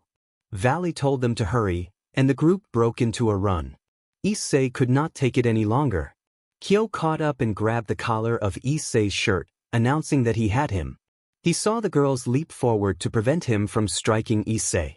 The girls intervened and took Issei's side. Issei thanked the girls. The others left Kyo to watch over Simone and Jansen while the rest went to Issei and scolded and struck him in a flurry of playful but firm punishment. Issei protested, asking why. The girls explained it was because he had been thinking lewd thoughts. The other boys arrived and watched the scene unfold. Vala declared it had been worth it, and the group laughed. 45 minutes later, everyone was back at the mall. The girls bought an ice pack for Issei to soothe the bruises he had received from his girlfriends. Simone had calmed Kyo and handed him a milkshake. Kyo commented that the milkshake tasted very good and, flustered, accidentally used an affectionate term before correcting himself and calling Simone by name. Simone smiled and gave him a warm, friendly kiss on the cheek. Issei complained that it was unfair. Rias pointed out that this was the consequence of his dirty thoughts. Kino noted that such things rarely happened by accident. Asia said Issei was lucky they were his girlfriends. Rossweiss added that it could have been much worse otherwise. Kaneko hoped their senior had learned his lesson. Issei agreed. Zenobia and Irina prompted him to repeat it aloud. Issei stated that he had learned his lesson and would not think dirty thoughts again. Kuroka and Lufei added a teasing exception, and Issei replied that the exception would only apply if they were involved. The group accepted that. Jansen approached Kyo and apologized for his actions. Kyo said it was all right. Jansen then apologized to Issei as well, and Issei told her to calm down. Simone noted that Jansen seemed to have enjoyed the scene, and Jansen admitted she enjoyed it a little. Since they were already at the mall, the girls spent most of the day shopping while the boys grew bored. They visited dozens of stores, far more than the boys had expected, mostly buying clothes for the girls. Vale commented that a soccer team would have been a welcome distraction. Issei explained that this was why he did not enjoy coming to the mall with all the girls. Kyo grumbled that he would have preferred to decide where to go. The boys shrugged. They stopped to eat. The boys bought the food for the girls. The girls occupied 3 tables while the boys shared one. Vale declared the outing more exhausting than many of his battles. At that moment, the dragon gems of the 2 dragon hosts activated. Draig criticized how weak Issei's bearer seemed, and Albion told Draig to look at his own. Both hosts were exhausted on the seats. Kyo observed that 1 ordinary girlfriend would be tolerable, 2 acceptable, but 10 was a different matter. Arthur reminded him not to judge, at least Issei had many people looking out for him. Kyo conceded the point. Arthur then asked Issei whether he had considered the consequences. Issei noted that Kiba and Gasper had not complained. Issei looked down and saw Kiba and Gasper collapsed on the floor, clearly exhausted after visiting so many shops. Kyo tried to see the bright side and joked that he no longer wanted to kill Issei. Issei retorted that Kyo thought himself amusing. Kyo admitted it a little. Vale mused that if he ever had children he hoped for a boy. Kyo agreed, and Arthur supported the idea. The others teased that Issei might father several children, sons or daughters, and Issei, swallowing nervously, said he would manage. The boys hoped for the best. They headed back toward the Hyudo residence when 3 hostile presences made themselves known. Jia smirked and announced their arrival. Rai said it had been a long time and let his aura flare. Shirku said she had missed the group in a low voice. Issei asked what had brought them there. Jia answered that they had come to kill him. Issei reminded them that Raikin had promised a confrontation in a month and a half. Shirku pointed out that they were not Raikin. Growing impatient with the talk, Vale unleashed a large burst of energy that created a cloud of smoke. Jia remarked skeptically that Vale did not seem likely to defeat them so easily. Jia then engaged Vale in a mid-air battle. Issei stepped forward and decided he would fight Rai, positioning himself a few meters away. Shirku moved to attack the girls, but Kyo intercepted and deflected the strike. Kyo noticed that Shirku looked identical to someone he knew. Shirku taunted him as pretty and foolish, then seized Kyo and pulled him away to continue the fight. Kyo easily dodged her powers, showing strong defensive reflexes. Issei then began to fight Rai. With Vale. Vale hovered in the air, facing Jia in a hand-to-hand confrontation. Jia taunted that this was all Vale had and that he had expected more strength from him. Vale warned not to underestimate him and then vanished from Jia's sight. Jia began to ask where he had gone, but he could not finish before Vale appeared behind him and struck his head, sending him to the ground. Vale descended and stood a few meters away. Jia admitted, begrudgingly, that Vale was stronger, then pushed himself up and released a surge of aura to prepare for another attack. He charged at great speed, intending to strike Vale in the stomach, but Vale effortlessly stopped the blow and mocked him for such limited power. Jia, furious, swore to make Vale pay and unleashed everything he had. Despite the intensity of the assault, Vale calmly blocked each strike and continued to ridicule him. When Vale finally countered with a solid blow to Jia's midsection, Jia lost his breath and collapsed, unconscious. Vale declared him too weak and returned to the group. Ria suggested that it would be better to restrain Jia so they could learn what was happening. Vale smirked, picked up Jia's body, and set him down in front of the group. Issei clashed with Rai in a fast, brutal exchange. Rai admitted that Issei was strong but insisted he would not allow Issei to win. Issei remarked that Rayon had been stronger than Rai, which provoked Rai into anger. He snapped that Rayon had been his cousin and had died from overconfidence. Issei reacted with shock at the revelation. Rai attempted a kick to Issei's stomach, but the blow did not faze the brown-haired fighter.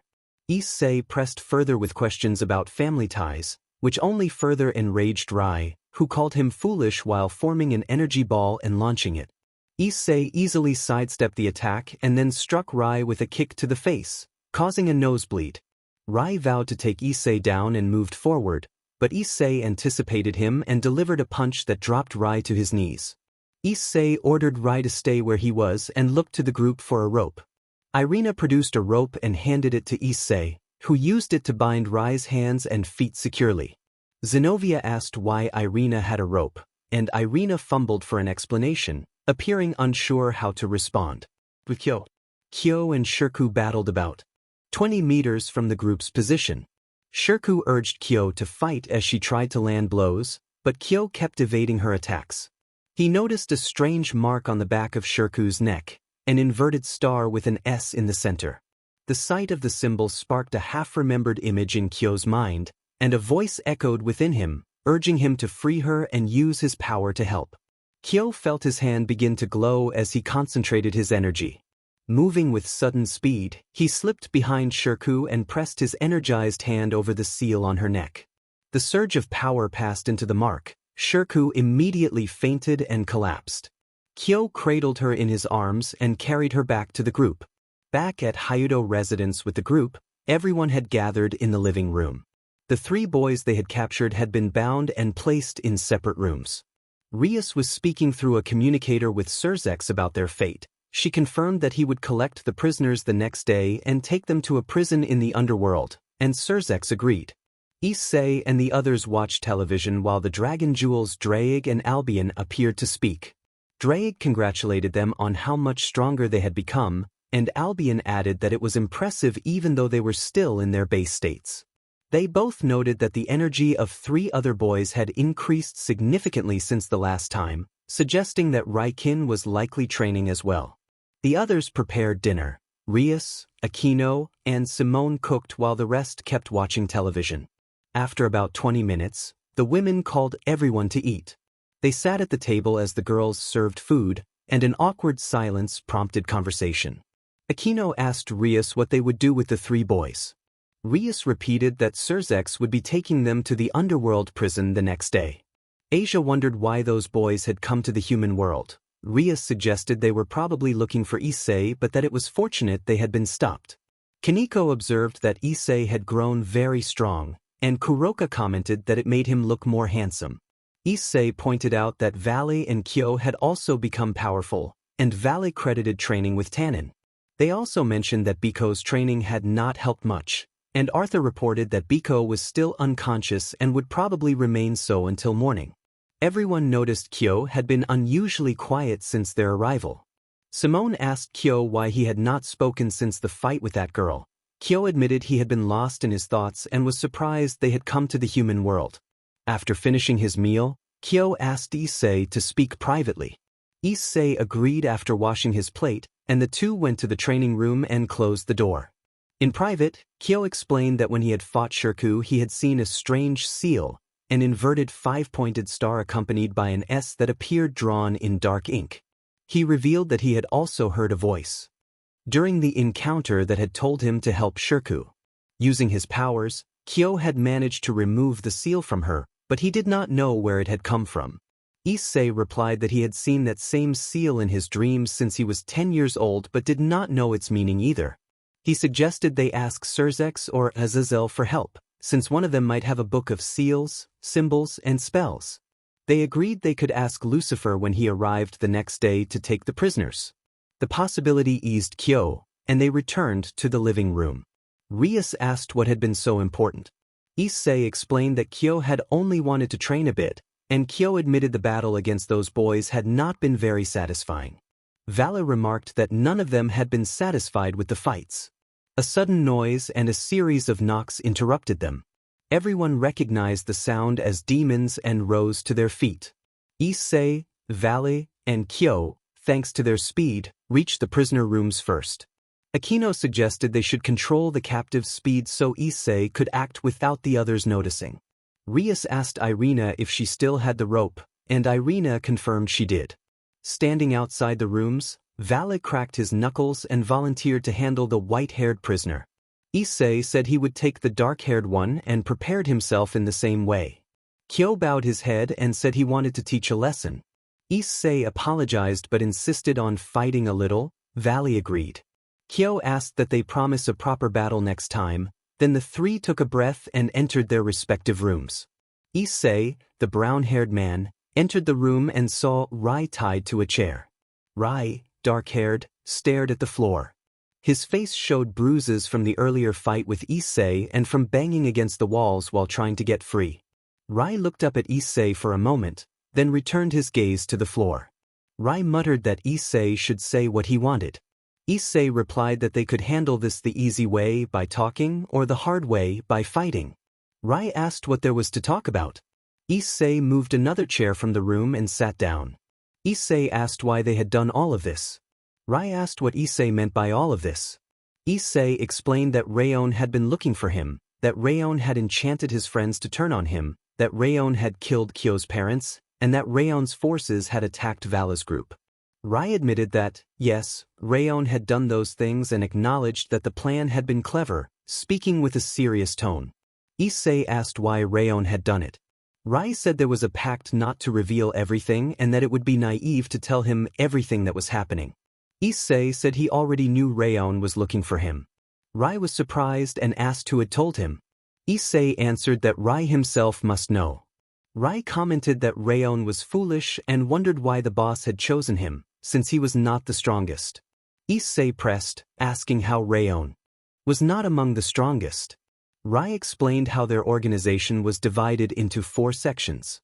He said the lowest were called the DC Army, the classic demons, those who agreed with the boss's way of thinking but knew they could never take his place and so served as part of the larger force. Issei asked for more. Rai described the 3rd division, the PS demons of supreme power, and said that Jia, Shirku, and he had belonged to that division, as had Rayon and Yaku. He explained that they had been the lowest members of that tier. They had started as 11, one had been promoted, leaving 10, and then the number had dropped to 8 after the deaths of Yaku and Rayon. Issei interrupted with 2 questions: what level of strength Rayon and Yaku had held, and why Rai was telling him all this. Rai promised to answer the second question later and said that Rayon and Yaku had been 6th and 7th in strength, respectively. Issei acknowledged that. Rai continued that after those deaths the group had been 8 and that now he believed their number had fallen to 5, and that they would not be allowed to go free. Issei agreed. Rai went on to describe the 2nd division, the PM demons with deathly power, and said that 9 beings belong there now, including Raikin and Cal. Issei asked who Cal was. Rai explained that Cal was Yaku's father, an extremely powerful being who surely had grown stronger after his son's death. Issei assumed Cal was the strongest in that division. Rai shook his head. When Issei reacted with disbelief, Rai clarified that Cal was actually 7th among the 9 and that Raikin was 5th. Issei asked who the strongest was. Rai said that a person's identity could only be revealed if that person agreed to be known. Issei then asked whether Rai's father was among them. Rai confirmed that his father ranked 7th. Rai added that the 2nd division's members were candidates to replace the boss when he chose to step down. Issei guessed that the 1st division was the boss himself. Rai confirmed that. Issei asked why the boss sought him. Rai said that Issei was special. The boss was also looking for another boy who had been missing for many years. Issei pressed why both of them were sought. Rai said he could not say more, since the 3rd division was only authorized to reveal about 20% of the information. Issei asked once more why Rai had revealed what he had. Rai offered 2 reasons. First, Rayon had told him some of the boss's plan and insisted that if someone acted as Rayon had, they had to tell the necessary rest of the story so the guilty person would feel pressure, which pleased Rayon. Second, Rai said he wanted to see the boss fall because of things that had opened his eyes. Issei then asked why Rai still followed the boss. Rai replied that his father admired the boss and that he had had few other options. The 2 men shared a brief, uneasy laugh. Rai made it clear that he should not be taken for a friend. There were things he truly regretted. Issei asked why he had done them. Rai stretched back his collar and showed Issei the same seal that Kyo had shown Issei earlier. Rai explained that even if he refused, the seal forced him to behave in ways he would not otherwise choose. Issei said he knew someone who could help remove the seal. 10 minutes later, Issei had brought Kyo and explained everything that had happened. Kyo said he understood and that he believed he could help. Kyo focused his power into his hand, placed it on Rai's neck, and removed the seal. Rai thanked him. Kyo then said he wanted to know a couple of things. Rai asked what Kyo wanted to know. Kyo wanted to know why they had placed the same seal on Shirku. Issei wondered why she did not remember anything. Rai considered and explained that she still had not learned to control the seal's powers. Issei and Kyo asked what kind of powers he meant. Rai said that the seal usually exerts a form of mental control that is almost impossible to break. With great luck and enough strength, a person can at least keep their memories, but they often remember what they did while under the seal's influence.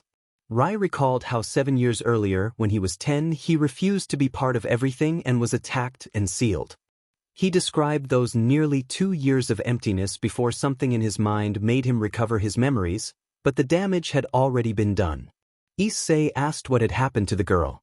Rai explained that their team had been led by Rayon, who wanted power and to command the other team. Rayon thought the seal would secure that power. After Rayon died, the leadership passed to Jia. Rai said he had only been able to stop acting under the seal if the bearer lost strength or chose to release him. Issei wanted to know why Rai had changed his attitude when he decided to tell everything. Kyo suggested that Valley had taken care of Rai, and Rai agreed that was the most likely explanation. Rai added that Shirku had been a rebel who wanted to escape, probably because she hated the regime. Rayon, Yaku, and Jia had forced her to stay and attacked her. They placed the seal on her, and she had not regained consciousness, which was why she did not remember what she had done. Kyo and Issei listened and then agreed their questions had been answered. Rai warned them that the upcoming battle would not be easy, that Raikin was far more dangerous than Rayon. Issei and Kyo exchanged looks, and Issei resolved that they would not make Raikin's path easy. Kyo suggested negotiating with Lucifer to arrange for Rai not to go to prison but to go as far away as possible, since Rai would likely be hunted for treason after the battle. Rai agreed and they discussed Jia and Shirku. Issei believed Jia would certainly be imprisoned, while Kyo insisted he would take care of Shirku. When Rai asked why Kyo wanted to take charge of her, Kyo explained that because she did not remember, few would suspect her of betrayal if she stayed under the wrong person's care. If she left with Rai, she might become distant from him because of the memory that he had attacked her. Rai understood and asked Kyo to look after her. Issei promised to let her stay, though he worried about how the other girls would react. Kyo said he had a trick. Because he was a powerful demon whose strength rivaled the highest, he could intimidate the others if needed. The two boys untied Rai, and Issei and Kyo formed a barrier around him. Rai asked its purpose and Issei explained it was to prevent him from using his powers. They had to be certain he would not act rashly. Rai accepted the precaution, and Kyo said they would reconvene the next day. Issei, Kyo, and Valley left the room and rejoined the others in the lounge. Rias asked whether they had gotten any information. Aquino wanted to know if any of the others had been questioned. Issei said they had only gotten information from Rai. Valley admitted he had enjoyed roughing up the other boy. Kyo summarized that the girl had been under mental control and did not remember anything. Asia asked what they planned to do with them, and Issei explained their decision. Rias refused to have the girl live in her house. Aquino insisted she would not tolerate someone who had almost killed them. Kuroka called the girl crazy. Issei argued that because the girl had been under control, she did not know what she had done and deserved a chance. Ria stood firm. The girl would either leave with the other boy or be imprisoned. Kyo spoke in a serious tone and warned them not to underestimate what he could do. He intended to take responsibility for the girl and vowed she would not cause trouble. The girls responded by raising their auras, and an intense power filled the room. Rias warned Kyo not to force them into a fight. Kyo then strengthened his own aura, which surpassed theirs, and the tension threatened to escalate. Rias asked Kyo to promise that the girl would not do anything harmful, and Kyo gave his word. The auras subsided and the room returned to normal. Simone tugged at Kyo's ear and questioned why he wanted to take responsibility for the girl. Kyo hesitated, worried the truth would be hard to believe, and instead said that the girl had been stripped of everything and forced to become someone she did not want to be. Simone eyed him with distrust but agreed to trust him for now, warning him not to harm the girl or he would face her wrath. Kyo swallowed nervously. Akino teased that Simone seemed a little jealous, smiling as she did. Kuroka admitted that the girl was a bit frightening. Jansen sighed and remarked on his sister's nature. Issei and Valle laughed at the image of the fearsome Kyo being afraid of his girlfriend. Kyo snapped at them to be quiet. After a couple of hours, everyone went to their rooms and fell asleep. The next morning, all the boys woke up, ate breakfast, bathed, and put on their usual clothes. Each of them led Rai and Jia out of their rooms while Kyo spoke quietly with Shirku to explain the situation, then rejoined the rest who were holding Rai and Jia. Jia confronted the betrayer, accusing him of betrayal. Rai declared that it was time for the betrayer to pay for everything he had done. Jia warned that they would find him and kill him. Rai accepted that possibility but insisted he had done the right thing. A magic circle appeared and Surzex emerged with 2 guards. Surzex greeted the group. Everyone returned the greeting amicably except for Kyo, who remained with Shirku, and Rai and Jia, who did not recognize Surzex. Surzex identified the newcomers as the boys and instructed his guards to take them. The guards began to seize each of the boys. Issei asked Surzex, addressing him as an older brother, for 2 favors before they were taken. First, Issei pointed to the black-haired Rai and pleaded that Rai not be put in a prison because he did not deserve it, asking that Rai simply be taken far away instead. Rai affirmed that this was true. Surzex agreed. For the second favor, Issei called for Kyo. Kyo and Shirku, who were nearby, heard their name and smiled. Shirku noted that someone was calling Kyo. Kyo cursed Issei under his breath, rose, and said he would be right back, leaving with Shirku. Issei called again and Kyo hurried down the stairs into the main room. Issei explained to Kyo that they needed help with something related to Surzex. Kyo noticed Surzex standing nearby and greeted him respectfully as Lord Lucifer. Kyo asked if Surzex would take Issei and him to the underworld. When Surzex asked why, Issei lowered his voice and said it was something they needed to tell in secret. Surzex understood and agreed to accompany them, then created a magic circle. Issei said they would see everyone later. Before they left, Kyo asked everyone to take care of Simone, Jansen, and Shirku. The others reacted in surprise. Kyo waved and left laughing as the magic circle closed and he and Issei were whisked to the underworld. They arrived in front of the Gremory mansion. Rai and Jia were impressed and whistled at the sight. Surzex told Issei and Kyo that they could now explain. Issei hesitated, unsure whether to tell them. Kyo urged him to speak, noting that Rai and Jia might know more than they let on but that they might not reveal what the boys wanted to know for their own reasons. Issei relented and explained to Surzex that he and Kyo had found a very strange seal and wondered if Surzex could help them. Kyo added that they wanted to learn where it came from and why it existed. Surzex directed them to a hallway on the right. At the end of that hallway was a library full of books on seals where they might find what they were looking for. He smiled and said that was where they should begin. Surzex then took Rai and Jia with him and departed. Issei and Kyo thanked him. Left at the mansion door, Kyo knocked and waited for someone to answer. Asked Issei about how things were going with the girls, and Issei asked Kyo about Simone. Kyo replied that things were great, and Issei seemed pleased by that. The door opened and Grafia greeted them. Issei and Kyo bowed slightly and offered a respectful greeting. Grafia asked what had brought them there. Issei explained that Surzex had told them to look for some documents in the hallway to the right. Grafia replied that if Surzex had said so, they should follow her. She led them into the library. When they stepped inside, they were astonished. The library was enormous, like a 3-story house, with more than 300,000 books. Kyo admitted he was starting to regret following Issei's idea, and Issei agreed. Grafia wished them luck and said to call if they needed anything, then left them alone. The 2 boys sighed at the scale of the task and began searching. They started at the lowest shelves and spent an hour without finding anything useful.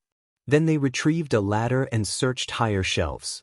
Issei climbed first and, after another half-hour, found nothing relevant but tossed a book to Kyo. Kyo caught it and discovered it was a guide to improving vocal range for metal singing. He grinned, used a magic circle to send the book to his room, and set it aside. Issei came down and it was Kyo's turn to climb. Kyo searched for a while and mostly found novels, autobiographies, poetry collections, and cookbooks. He tossed a cookbook down to Issei, who thought a book of desserts sounded appealing and left it on a nearby table in plain sight. After more searching with no sign of the seal book, Kyo descended the ladder frustrated and noted that the task was harder than he had thought. Issei worried that the girls would be concerned. Kyo admitted a fear that Akino and Rias might clash with Shirku and damage the house, but Issei dismissed the idea, thinking his girls would be incapable of causing such destruction. Issei began to reflect on his own words. They needed to hurry, Issei thought, and Kyo agreed. The boys unfolded their demon wings and rose to the next tier of the vast library, which was already more than 3 meters higher. Issei decided to search the left side while Kyo took the right. They began to look, but found nothing. They climbed another meter and still came up empty. An hour and a half drifted away. In total they had wasted 3 hours and 30 minutes. Kyo started to grow desperate and suddenly leapt toward a badly finished gap in the wall. The jump was awkward and he crashed into a poorly supported shelf. Books tumbled down on top of him and he fell more than 4 meters. Kyo winced and made a mental note never to bash through a library shelf again. Issei burst into laughter at the scene, unable to stop. Kyo, annoyed, picked up a book and hurled it with surprising force toward Issei. The book missed Issei but struck the wall, and several other books loosened and fell, burying Issei the same way they had buried Kyo a moment before. Kyo laughed triumphantly at the reversal. Issei, muffled under a pile of volumes, grumbled but then discovered something buried beneath the spines. He pulled the book free and his expression brightened when he realized what it was. Kyo stood and came over. The book was titled Dangerous Seals Part. Kyo was pleased and commented that it was amazing such parts even existed.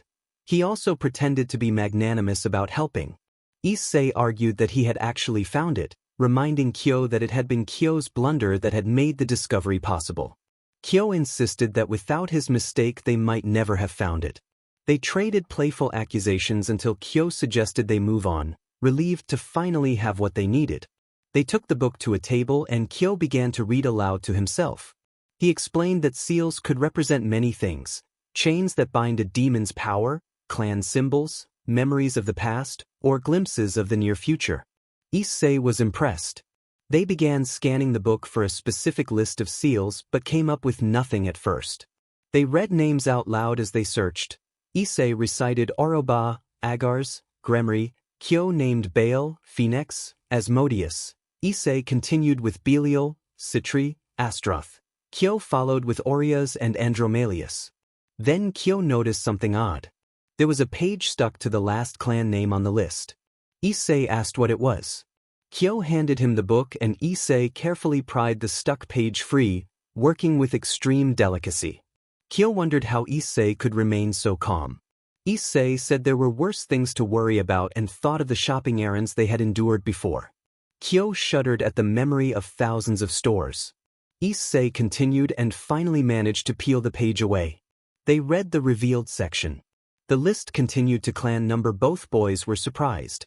Kyo had been told there were only 72 pillars. Issei repeated that Rias had explained there were only. Kyo found it strange. As they examined the page, Kyo noticed a seal on it that looked like the marks Rai and Shirku bore.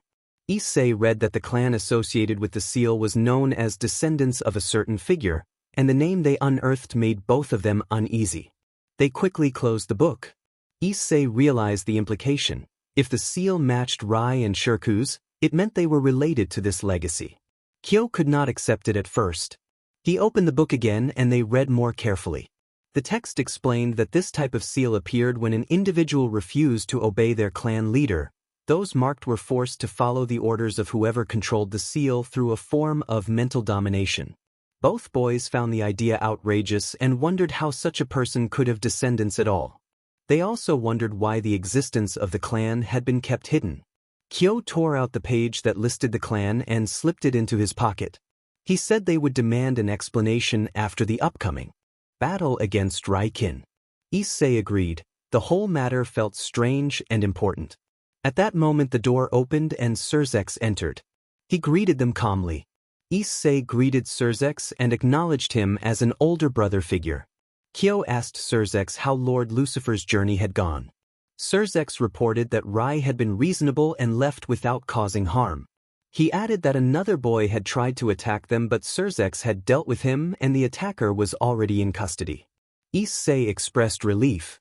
Surzex mentioned that they had found the object the boys had been searching for. Issei minimized the matter and said it did not seem as serious as they had feared, suggesting it was only a kind of power. Surzex accepted that explanation. Kyo said they were ready to leave. Surzex agreed on the condition that they put the books they had knocked down back in order. The boys stared at the scattered shelves, sighed, and set about returning the books. It took them another hour to tidy everything. Nearly 5 hours had passed since they arrived. Kyo finally proclaimed they were finished and took a breath.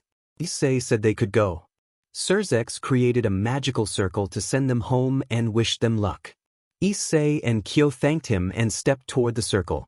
Issei paused, turned back, and hurried to retrieve the cookbook. He insisted they could not leave something important behind. Kyo joked that food was sacred. Surzex playfully asked to be invited one of these days, and Issei agreed. Surzex said goodbye, and the boys disappeared into the magic circle. Hyudo residence. All the girls except Jansen and Shirku were gathered in the dining room, laughing and sharing stories. Arthur, Biko, Kiba, Gasper, and Jansen were watching television, Valley was training, and Shirku was meditating in his room. A magic circle appeared in the middle of the hall, and Issei and Kyo stepped through and sat on one of the sofas.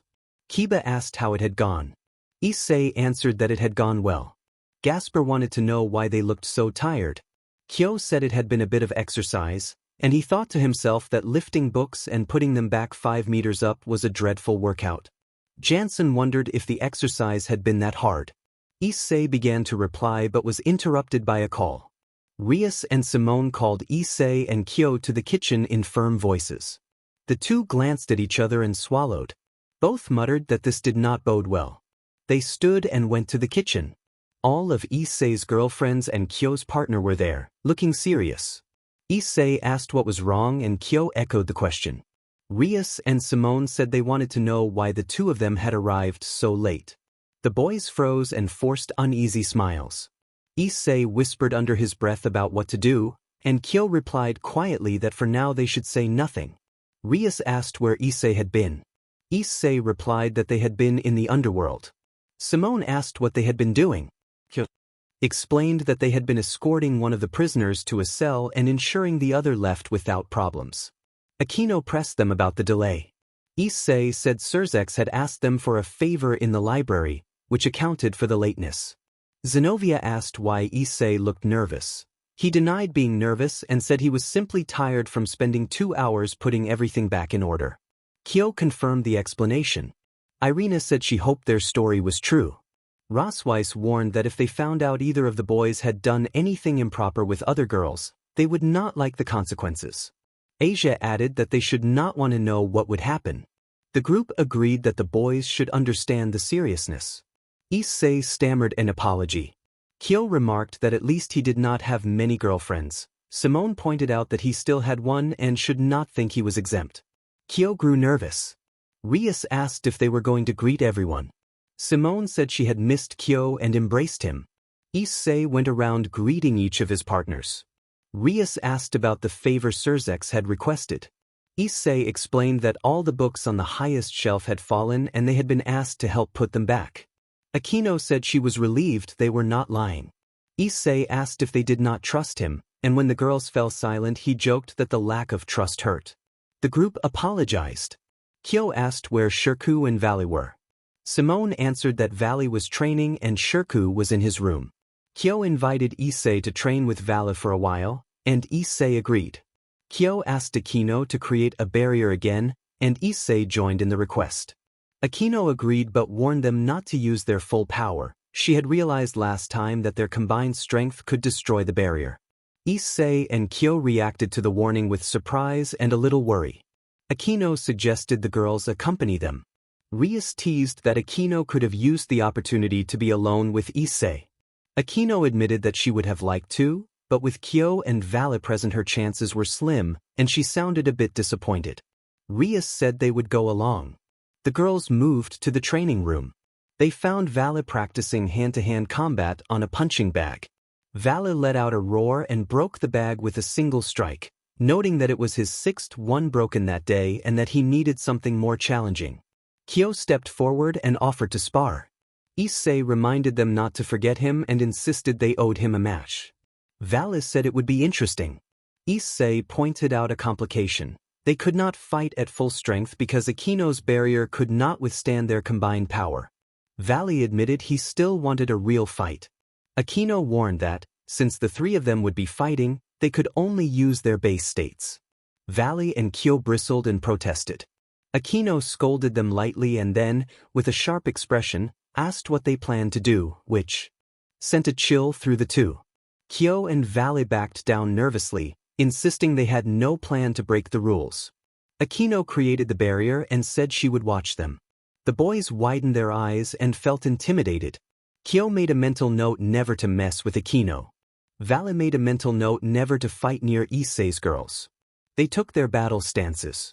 Vale counted 1, Kyo 2, and Issei 3, and the three moved to the center of the room and began to spar. They started with strikes and quick exchanges, but maintaining concentration was difficult. Each had to be careful about who they targeted because another could counterattack. Every clash grew more intense. The floor trembled and ripples of force pushed them back. Issei and Vale exchanged glances, then looked at Kyo and smiled, seeming to agree to team up against him. They vanished from view to strike from behind, but Kyo had anticipated the move and launched a burst that forced them back. Kyo smirked and said he would not give up easily. Vale and Issei wondered what he was planning. Kyo let out a powerful shout that made it difficult for the others to move. Vale admitted he had not remembered that ability, and Issei said they should have expected that. When the two dragons failed to react in time, Kyo countered, sending both of them crashing into the edge of the barrier. Vale praised Kyo's strength. Issei suggested meeting force with force, and Vale thought it would be exhilarating. The two dragons began to unleash blasts of flame. Kyo began to dodge the large blasts, but one flare singed his hand and he recoiled, wincing from the sudden burn. Kyo began to blow with his hand. Vale and Issei took advantage and engaged him in close combat. Issei noted that Kyo was strong but asserted that they would defeat him. Vale told Issei it was his turn. The two positioned themselves at opposite sides of the barrier and began to gather enormous energy bursts. Kyo cursed as he tried to move from side to side, but he was cornered by Issei and Vale. Issei signaled Vale to act, and both of them released their massive energy waves at the same time. Kyo smiled and called them naive, then vanished from sight. Issei and Vale noticed a boy at the other end and realized the two bursts were going to collide. The energy waves met in the middle, producing a powerful tremor and a sweeping shockwave that pinned the three boys against the barrier and left them struggling to stand. The pressure built until the forces finally detonated, shattering the barrier and throwing the boys to the ground. Breathing heavily, Kyo told them they were crazy. Issei praised it as a good fight. Vale admitted he had never experienced such a difficult battle.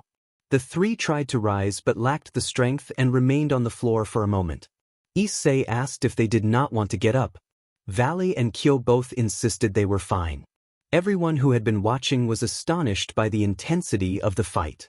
Then Shirku entered the room, explaining that she had felt a tremendous presence and had come to see what had happened. She looked frightened.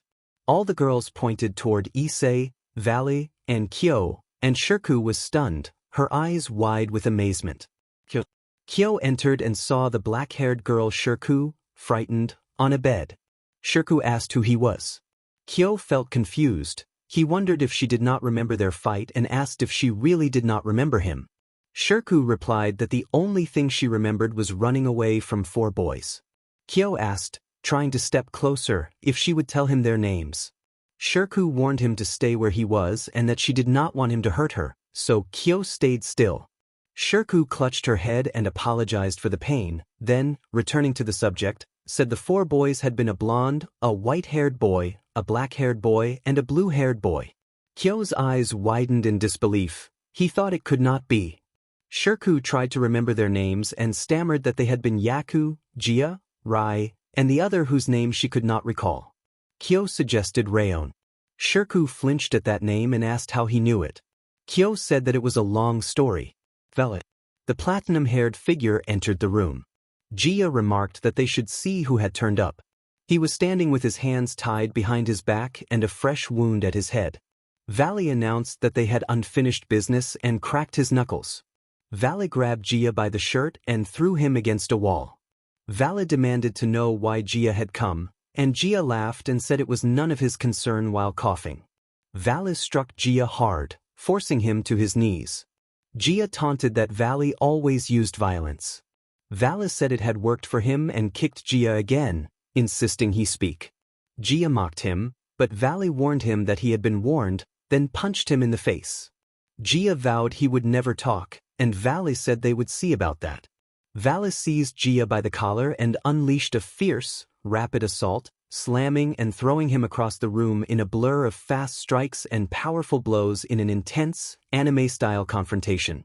Jia tried to catch his breath and taunted that Valley was only wasting his time. Valley answered with one final decisive strike that rendered Jia unconscious. Valley told him that he had been warned, then left the room. 16 years earlier, they were in the middle of a forest by a waterfall. 3 people sat nearby: a young family, father Doi, mother B, and their small baby Issei. The mother was feeding their son while the father gathered firewood. B smiled and teased about who had eaten all the porridge, then kissed the baby's forehead. B was a woman of about 23 with long brown hair and red eyes, gentle features and a calm presence. Doi returned with firewood. He had wavy black hair, brown eyes, and a thoughtful expression. B asked how their little son was, and Doi cheerfully said that Issei had eaten everything.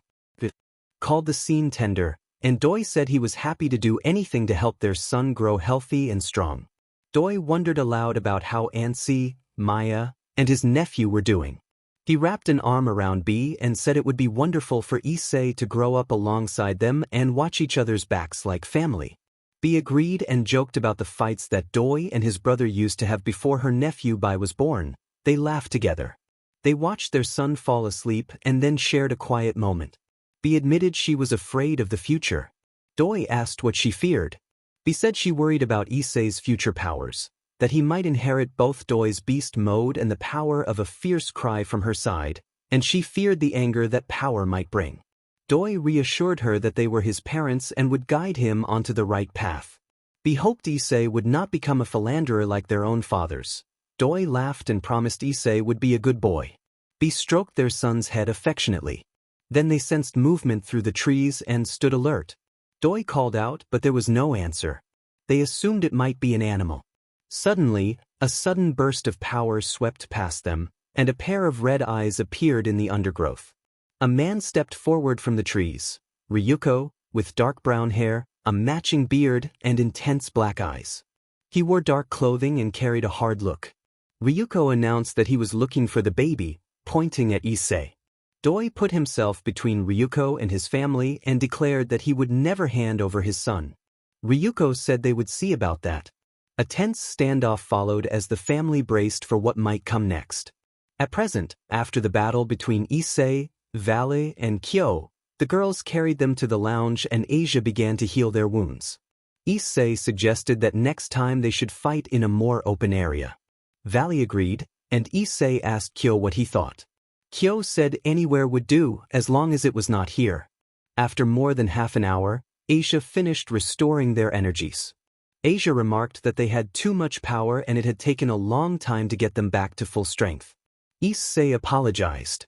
Asia offered a gentle, grateful kiss on his cheek and asked him not to repeat such a reckless move. Issei agreed. Asia told the same to Valley and Kyo. Valley and Kyo blamed Issei, and Issei countered that they had continued the fight. The bickering escalated until Rias put an end to it and invited them to drink the tea she had prepared. The 3 boys agreed to the tea, and Rias added that none of them had actually won. The others protested loudly. Aquino explained that they had fallen at the same time and then sat down in Issei's lap to emphasize her point. Rias, visibly annoyed, ordered Aquino to get off immediately. Aquino teased Rias and then rested her head on Issei's shoulder, which made Vale and Kyo uncomfortable, so each of them moved to a different sofa. Rias glared and expelled a visible aura, making Issei uneasy. Shirku moved closer to Kyo and commented that this kind of thing happened often. Kyo warned Shirku to be careful about falling for that boy. Shirku whispered that Kyo knew she liked him. Kyo blushed and reminded her that he had a girlfriend, Simone. Shirku smiled mischievously and said she would take the risk anyway. Kyo advised her to be careful because of Simone. Shirku said she would take that chance and then left for her room. Aquino rose, and her aura flared as if she were about to challenge Rias. Issei asked the girls to calm down and proposed a compromise. If they took turns, Aquino could sit for a while and then Rias, which should prevent a fight. Everyone except Simone and Jansen asked what about them, and Issei, remembering them, added that they could have turns too with a friendly smile. Issei noticed Kyo looking very red and asked him what was wrong. Kyo muttered that it was nothing. Issei suggested they should speak with Shirku to learn what Rayon and the others had been looking for when they came to the underworld. Kyo agreed and invited Issei to accompany him to talk to Shirku. They went to Shirku's room, and Kyo knocked. Shirku opened the door cheerfully at first, but when Issei explained that they wanted to know about Rayon and the others, her expression shifted to serious and distant.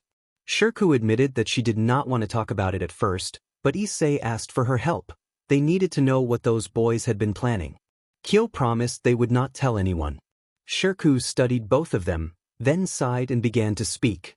Shirku explained that, while meditating, she had been able to recall more of what she had done during the time she had been under the power of the seal. Kyo asked if she could tell them or if she was bound by her division's code. Shirku said she did not care if her group labeled her a traitor, she had found a better place and someone who supported her, and she expressed that support by taking Kyo's hand. Issei offered them an encouraging thumbs up and teased them about Simone, which earned Kyo a mildly annoyed reaction. Shirku continued, revealing that aside from the demons of the last division, the three remaining divisions were unfortunately related. She said that Rai and Gio were her cousins, as were Yaku and Rayon, and that Raikin was her uncle. Her voice trembled and tears gathered in her red eyes as she admitted she was one of the grandchildren of a figure she refused to name because the very mention provoked anger. Kyo comforted her with an embrace. Shirku confessed that she feared being rejected again simply for being that person's granddaughter. Issei promised that they would not treat her that way. Shirku took a breath and admitted she was the granddaughter of someone important, but she left the name unsaid. Demons were complicated.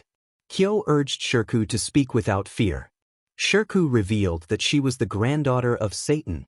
The boys had expected it. The torn page Kyo held said it all. Kyo pointed out that Raikin must be his son. Shirku confirmed that Raikin was the second oldest of the family and nearly 100 years old. Issei reacted with disbelief at the age, and Shirku explained that members of her family did not show their age in appearance. The eldest was around 150 years old, which surprised both boys. Issei asked if the eldest was the strongest. Shirku replied that, oddly, the third-born was the most powerful. Kyo asked for the name, and Shirku tried to recall that it might be Anubis, though she was unsure. Shirku went on to say that she had never known her own father. She had learned years ago that he had been killed by her grandfather because he was not considered a suitable demonic match for his daughter. Her mother had become furious and tried to escape, but had failed and was now under the power of a seal. Shirku said that her mother was one of the youngest members of the family. Kyo asked for clarity about how many children Satan had, their names, and whether they were strong. Shirku objected lightly to being questioned all at once. Issei and Kyo apologized and bowed their heads. Shirku forgave them and began to explain what Rai and Yaku had told her. Satan had 10 children. She listed them roughly from oldest to youngest and, where she knew it, how many children each had. Shirku named Anubis as the eldest, who had 2 children whose names she did not know. Then came Raikin, who had a son named Rayon. After him was Kal, who was the father of Yaku. The fourth was likely Masaru, who also had 2 children whose names she did not know. Ryuko was next and was the last to have 2 children, again unnamed to her. Then came Damien, who had Gia, and Dialis, who was Rai's father. Shirku then named her own mother as Josie. She added that Satan had 2 other children who had disappeared before Shirku was born, so she did not know if they had descendants or if they were still alive, and information about them was difficult to obtain. Issei asked how they could tell which child belonged to which parent. Shirku explained that, in their family, children tended to resemble their fathers. She pointed out that, as they had met Raikin, they had likely noticed that Rayon looked like him. Kyo observed that none of them seemed to resemble their mothers, except for Shirku herself. Shirku clarified that, generally, traits came from the stronger father. Issei asked who the strongest among Satan's children was. Shirku recalled having heard that Ryuko was the most powerful, followed by Masaru, then Anubis. She was sure that Damien, Raikin, Cal, Dialis, and then her mother were among the stronger ones, and she noted that one of her cousins was stronger than her mother. The boys were taken aback by all the family history Shirku had shared. Kyo pulled the torn page from his pocket and showed Shirku the photo of the Satan clan. Shirku stared equally surprised.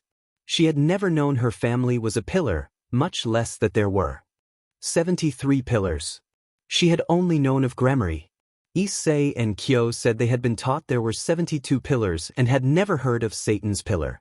Shirku admitted that she knew nothing about the pillars and apologized. Issei told her it was fine and asked if she knew why they had been looking for him. Shirku said she only knew that he was considered special, though she did not know in what way, only that someone was searching for him. Kyo brought up the seal. He asked if the seal was an inheritance, since Shirku's mother had it and both Rai and Shirku had had it. Shirku explained that it was like an inheritance in that it appeared when they did something wrong, but people outside the family could sometimes see it if they would later have dealings with Satan. Issei and Kyo exchanged worried looks.